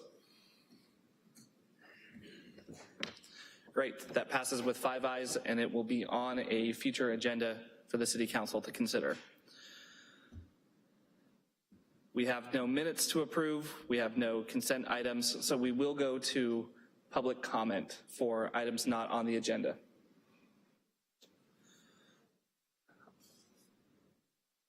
Ms. Chunko. She'll be followed by Ms. Lobby.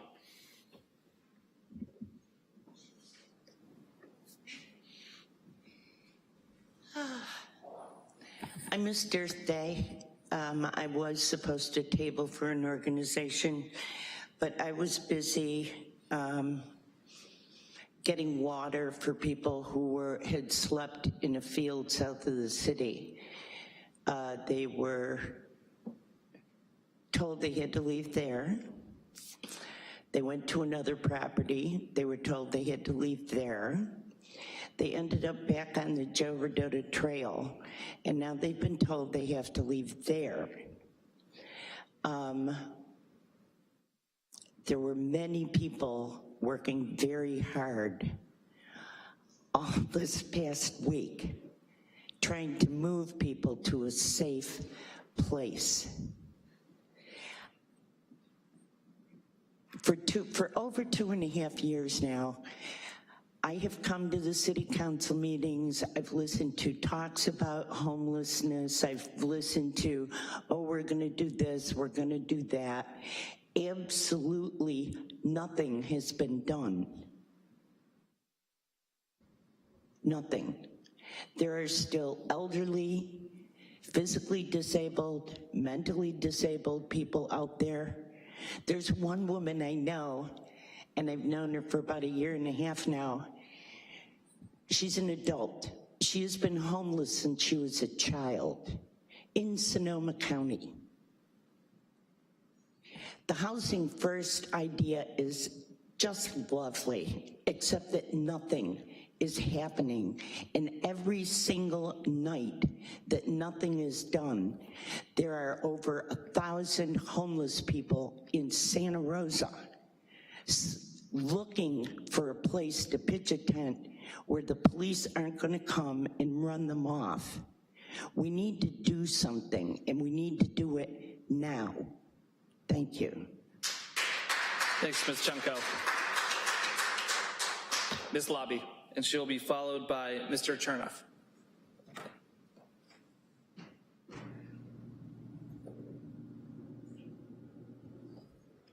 Hi, I'm Adrienne Lobby. I'm with Homeless Action. The song's been running through my head. What a long, strange trip it's been. And I think for those of you who've experienced or read about hallucinogens, you know that trips can go either way. They can go in spirituality and oneness with all, and they can go into really nightmares, awful moments. And I've had a few of both. I came to the Roseland camp, the Sebastopol Road camp, the day before it was due to be evicted. I saw people working really hard to get their things together. As with the 6th Street evictions, some of them were mentally incapable of doing it well or quickly or at all. We stayed until late that night. We came back early the next morning. People were packing. I interacted with the county staff, and I have to tell you, the Navigation Center and the county staff was a poster child for ineptitude. It was a wonderful attempt. That was the first time, so we give them a little bit of a break, but they really did not know how to go out and talk to people. They sat behind a desk and waited.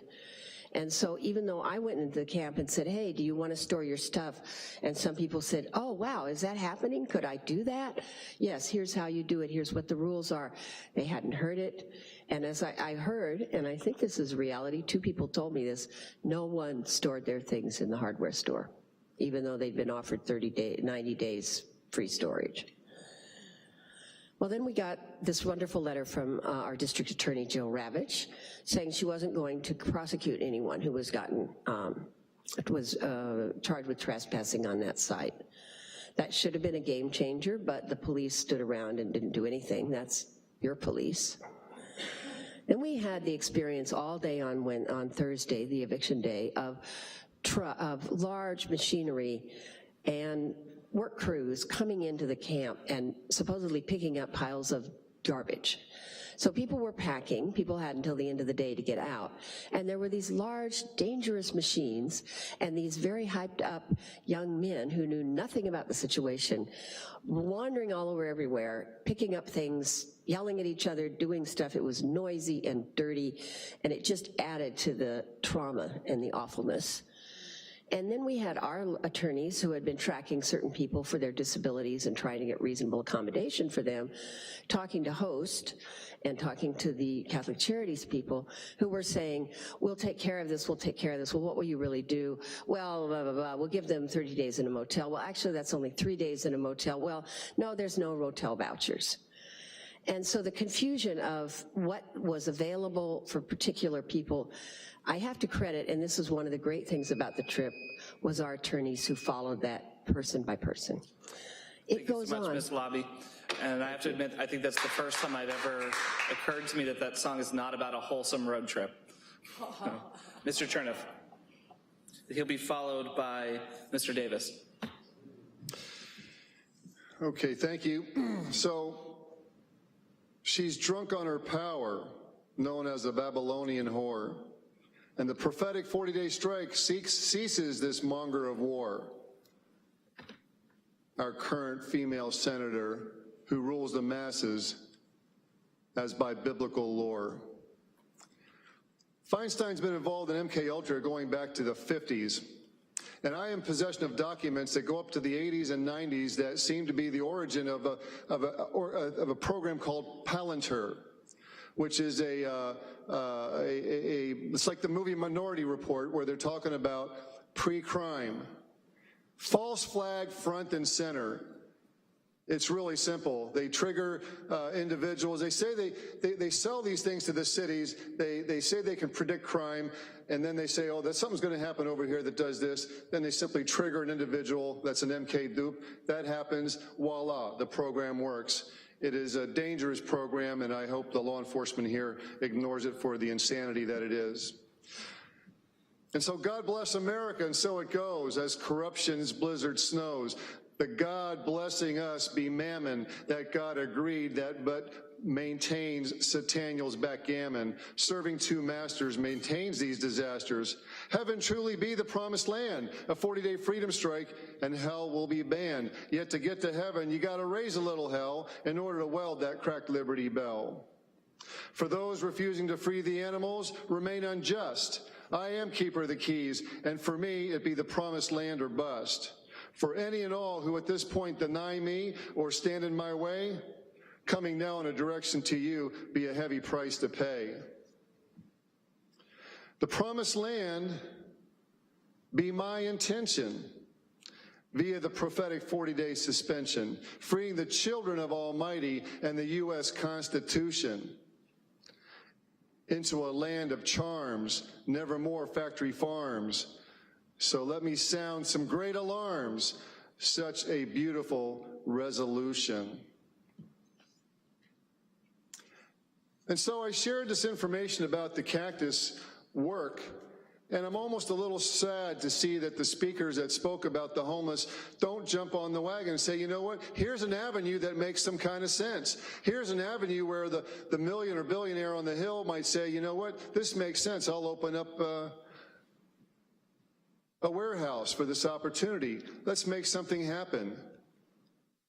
I mean, I don't come in here with the intent of it going in one ear and out the other. We're all in the same boat. 6 degrees of separation.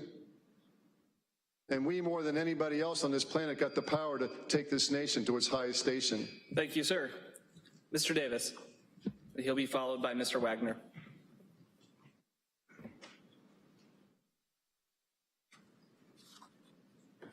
Chris, Adrian gave you a saying to really make you think about something, to think about how surreal our situation is right now. And then she gave you a story of a horrific situation.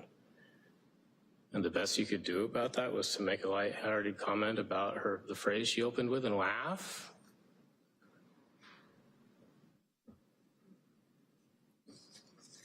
The eviction happened. The folks whose home was torn apart have tried to make a community, to keep their community together and to find space for themselves. I'd like to read a little bit, just a few excerpts from Jill Ravich's statement, your DA. I can't read the whole thing, I don't have time. I've made clear that there is no way to arrest our way out of the homeless problem and that the costs attendant to bringing homeless into the criminal justice system are exponentially greater than providing services and being patient. I've also pressed the point that this is a loop, not a path to success. I will not bring charges based on trespassing at the site, Roseland. Even if a case can be made for a technical violation of the law, it is not in the interest of justice to bring those cases into the criminal justice system.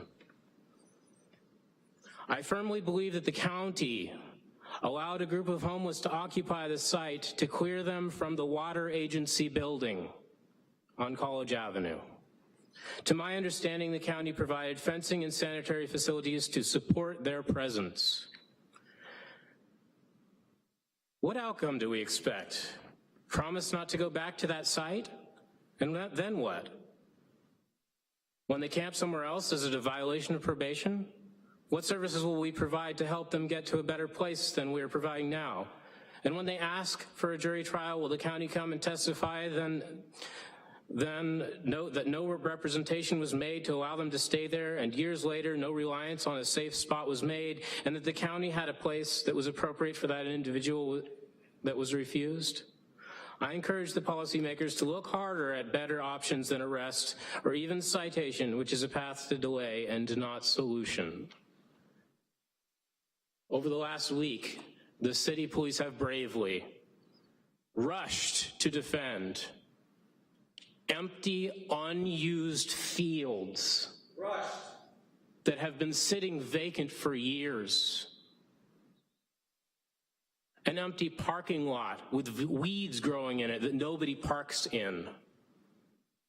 A parking lot by the water agency where a camp was before that they claim is, that the CDC claims ownership of. The same CDC who decided to evict people from Roseland. Thank you so much, Mr. Davis. When they said it was to Mr. develop Wagner. how no housing is going to be developed for water. Thank you, Mr. Davis. Mr. Wagner, and he'll be followed by Ms. Pearson. I'm sorry, I'll be a little bit emotional. I get this way, and I don't have a lot of sleep. I'm not trying to, you know.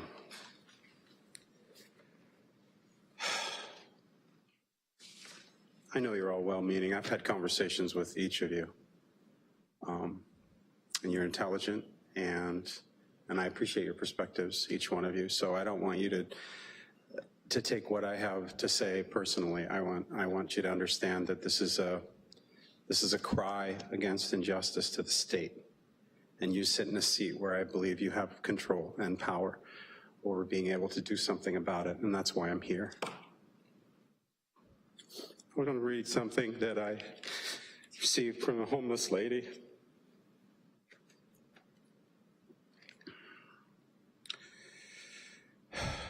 She's been on the streets for almost 11 years now, and in that time, there hasn't been anything like Last Chance Village. Having this place has been such a stress relief for me. Yeah, sure, I've been in the shelters, but from personal experience, the 6 months that they give you to get your life going again isn't long enough. You just start to do that, and before you know it, your time comes up. She writes a little letter. It's 3 pages long. She comes back to that point 3 times. There's a community that we lost. Now that community is still there, still vibrant. I personally have moved them 4 times for you. I'm a city and county, and soon I'll be a ranger employee, trying to do something to help people to find a place to stay, a place for them to have their head laid down safely and to not be molested by a peace officer. We're going to keep working at this. Mainly what we're doing is not so much enabling people moving from place to place. The main thing that we're doing desperately is we're trying to keep track of these people. These are my friends now. I know them, I interviewed them in long interviews myself, and many of my friends have as well. I'm just gonna say the same thing that I've said for many weeks now. I ask you to employ reason. I ask you for a sanctioned village. I ask you to leverage the notion of an emergency in a way that has meaning. And I implore you to discuss these things in an open way, as an open government, not the way it's been. And I must say again, this is not a personal thing, this is about government, is that I stand here and I'm going to stay here today at this place because I need you to understand this. Thank you.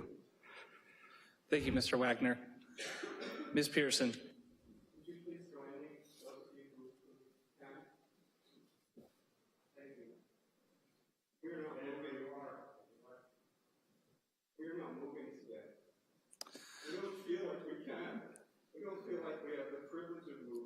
Mr. Wagner, we need to get on with our meeting, and it's Ms. Pearson's turn with the microphone.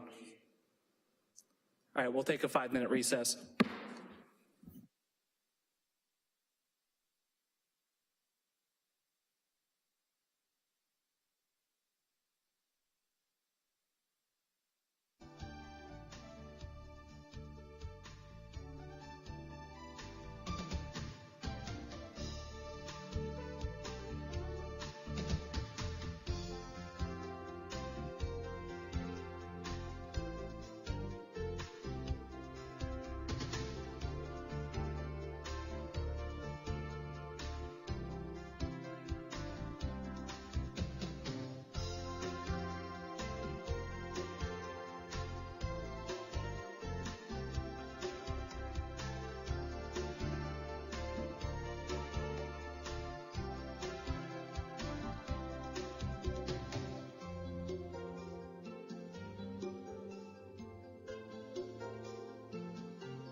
Councilmember Sawyer. Are we ready to resume? All right, I'll call us back into session. We'll resume public comment. Ms. Pearson, you have your 3 minutes. Where's Ms. Pearson?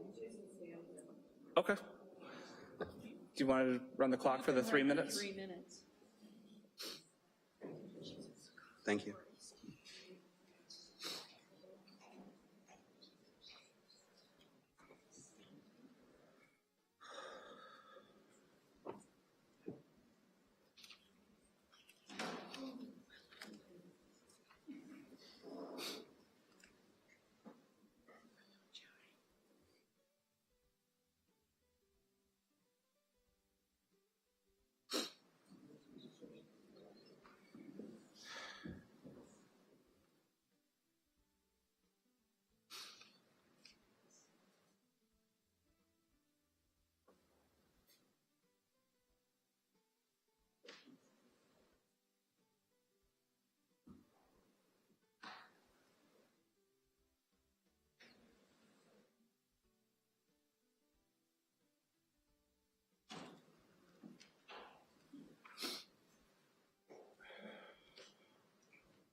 I apologize if I butcher the last name, Miss Jerk? And she'll be followed by Colleen Fernald.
Thank you, Ms.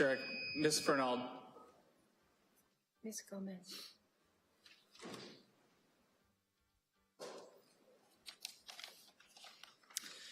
She'll be followed by Ms. Tavares.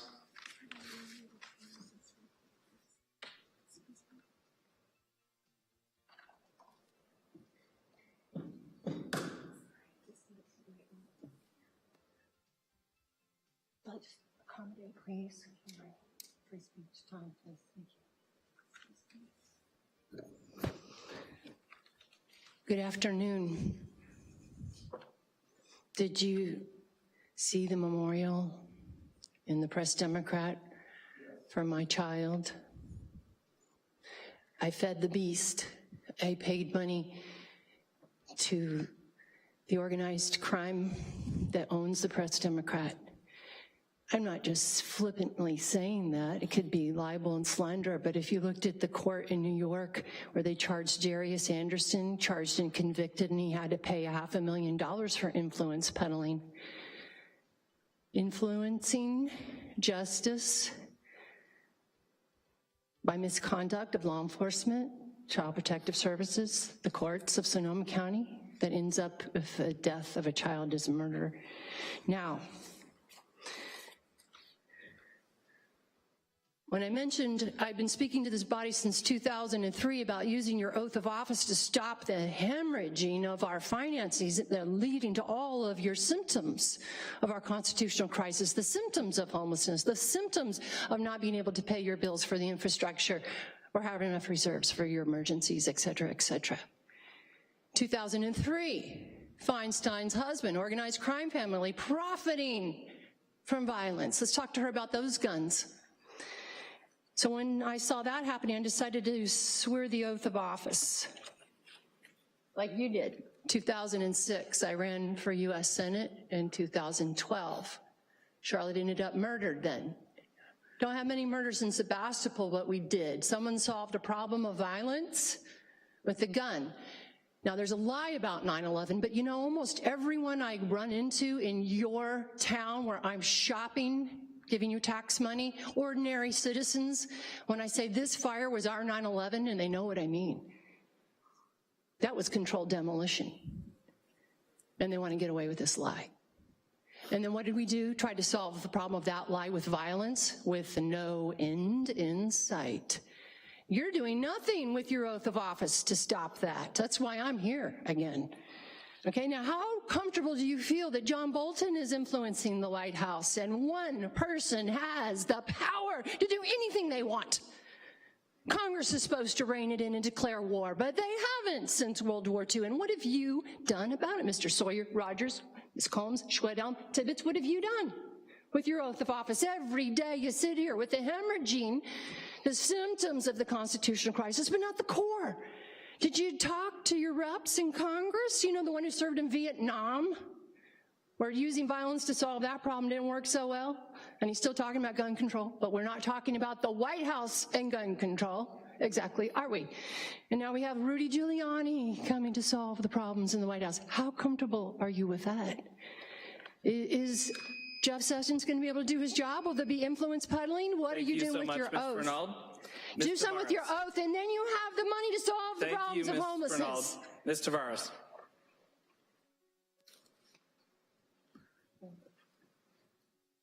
Thank you, Deborah Tavares with StopTheCrime.net. There is increased homelessness, and notably since the fires. Now, I haven't been before this body to tell you, but there is a YouTube up. It's called The Plan to Burn Up Northern California, which has increased the homelessness in Santa Rosa and in Sonoma County. Let's talk about this plan that's on YouTube, The Plan to Burn Up Northern California, and why there's more displaced people here now. California Public Utility Commission, CPUC, PG&E, were mistakenly caught in a download of 65,000 documents by the EMF Safety Network in Sebastopol when the smart meter director was trying to spy on the Google group. There were 2 emails about the use of laser weapons in Northern California by Pacific Gas and Electric and the California Public Utility Commission. These emails went out to other people in the country to get an assessment of what this meant. And that then became the YouTube over two half years prior to the use of the weapons that Rothschild, which is PG&E, said they were going to use. We have increased homelessness because of a directed energy weapon assault that they told us about several years before they did it. This is real. This is hideous. This is horrific. But this is factual. And when I saw those emails several years ago, and those went up in a broadcast, you were all warned, you all knew. This information was out there prior to the hit with directed energy weapons with lasers that they said they were going to use.